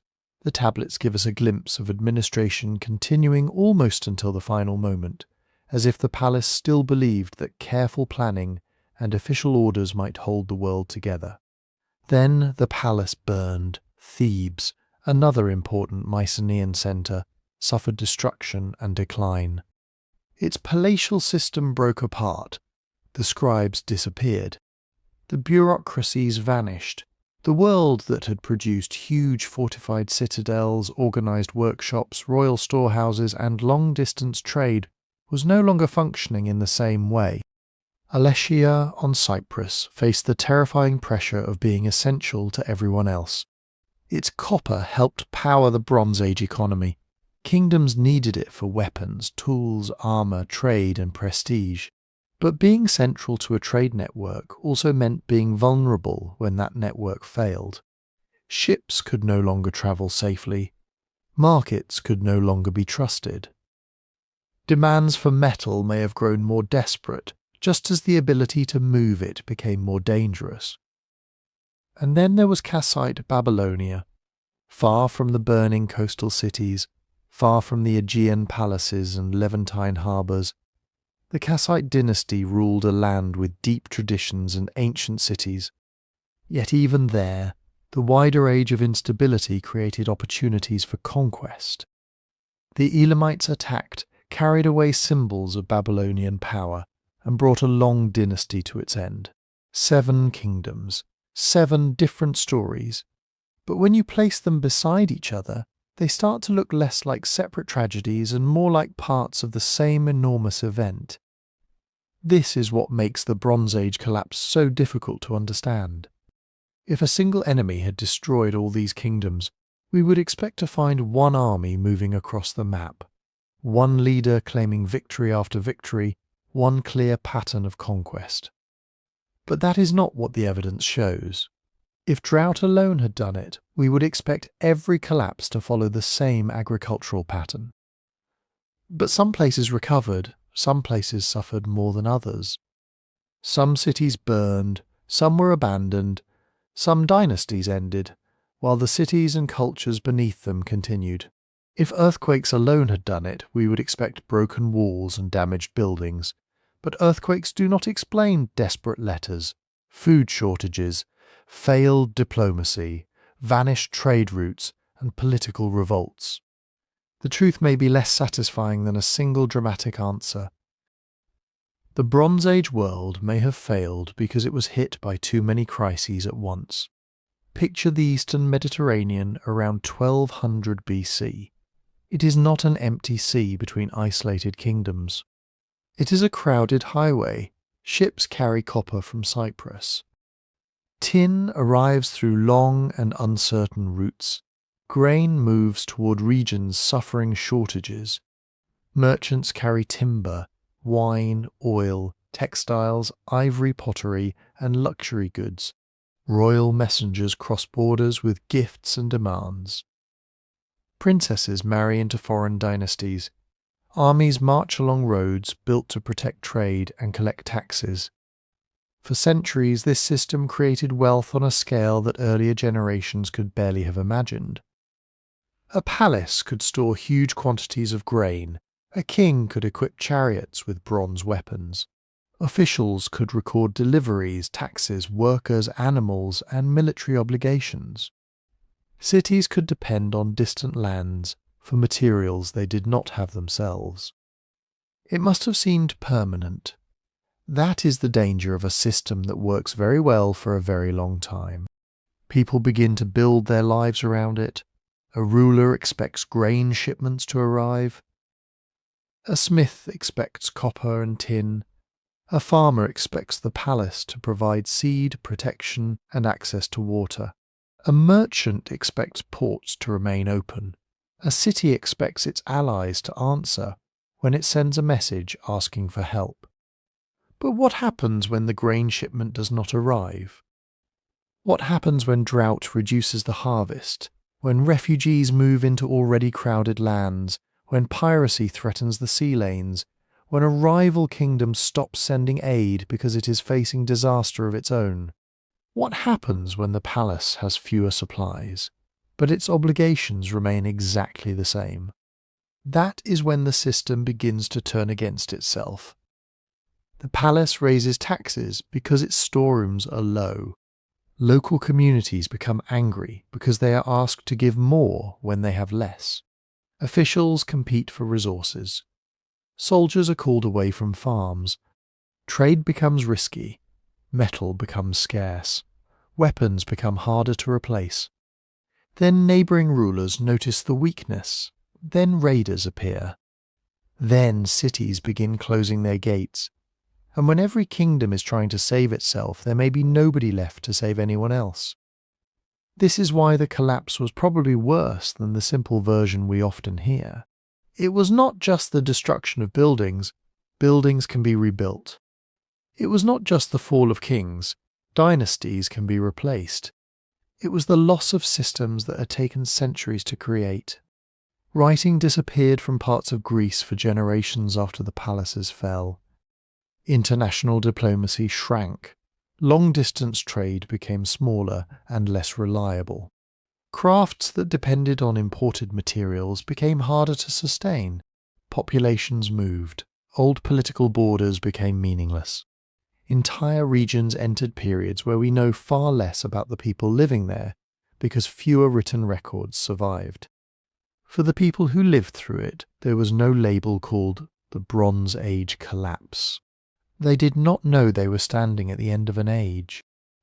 They knew only that the harvest had failed again, that ships had not returned, that strangers were approaching the coast, that a neighbouring king had stopped answering letters, that the palace wanted more grain, that soldiers had come through the village. That smoke was rising beyond the walls, and perhaps that is the most sobering part. History often makes collapse look sudden because archaeology gives us layers. One moment a palace is full of tablets and expensive goods, and the next moment it is ash. But human beings experienced it one day at a time. One missing shipment, one failed rain season, one rumour, one refugee family, one army on the horizon, until eventually the world they had known was gone. And yet not everything vanished. People survived the burning cities. Farmers continued planting wherever they could. Sailors kept crossing the sea. Craftspeople adapted to new materials. Communities formed new alliances. Old gods were still worshipped, even as old palaces lay in ruins. In Babylonia, scribes remembered older traditions. In the Levant, new cities and peoples emerged. In Greece, stories of kings, wars, and ruined citadels may have been carried forward for centuries before they were written down again. The collapse ended one world, but it also created the conditions for another. Iron would gradually become more important. New kingdoms would rise. Phoenician cities would become major maritime powers. Israel and Judah would emerge in the Levant. Assyria would grow into an empire of terrifying strength. Greek communities would eventually develop new forms of politics, trade, and culture. The ancient world did not simply stop, it changed shape. But the cost of that change was enormous. So when we look at Hattusa, Ugarit, Amurru, Pylos, Thebes, Alashiya, and Kassite Babylonia, we are not looking at 7 random endings. We are looking at 7 warnings written across the map. Each kingdom was different. Each faced its own immediate problems. Each made its own choices. And yet all of them existed inside a world where stability depended on connections that were becoming impossible to maintain. That is why the Bronze Age collapse still feels so modern. We also live in a connected world. Food, energy, trade, information, money, technology, and security move through systems so large that most of us never see the whole structure. When those systems work, they feel invisible. We assume the shelves will be stocked. The roads will be open, messages will arrive, the lights will turn on. But ancient history reminds us that complicated systems are powerful, precisely because they connect so many people. And fragile for exactly the same reason. A failure in one place can travel farther than anyone expects. The people of the Bronze Age could not see the entire network collapsing around them. No king in Hattusa could know every fear in Ugarit, every shortage on Cyprus, every political struggle in Greece, every military ambition in Elam. They could only see the crisis in front of them. We have the strange privilege of seeing the ruins all at once. The burned tablets, the abandoned capitals, the broken trade routes, the vanished dynasties, and the quiet spaces in the historical record where entire kingdoms once stood. So perhaps the real mystery is not why one kingdom fell. Kingdoms have always fallen. The mystery is how so many of them fell together, and how quickly a civilization that seemed solid enough to last forever could become a memory beneath the earth. If you enjoyed this journey into one of history's darkest turning points, please like the video, subscribe, and leave a comment. And let me know where in the world you're listening from tonight. It is always fascinating to see how far these old stories travel. And if you would like to support the channel in the best possible way, listening on Spotify makes a real difference. You can find the Spotify link in the description. For now, as you drift off, imagine the last Bronze Age ships moving through a dark and uncertain sea. Somewhere, a messenger carries a letter asking for help. Somewhere, a scribe presses words into wet clay. Somewhere, behind a city wall, people wait for news that may never come. They do not know that their world is ending. They only know that tomorrow has become uncertain. And sometimes that is how an age disappears.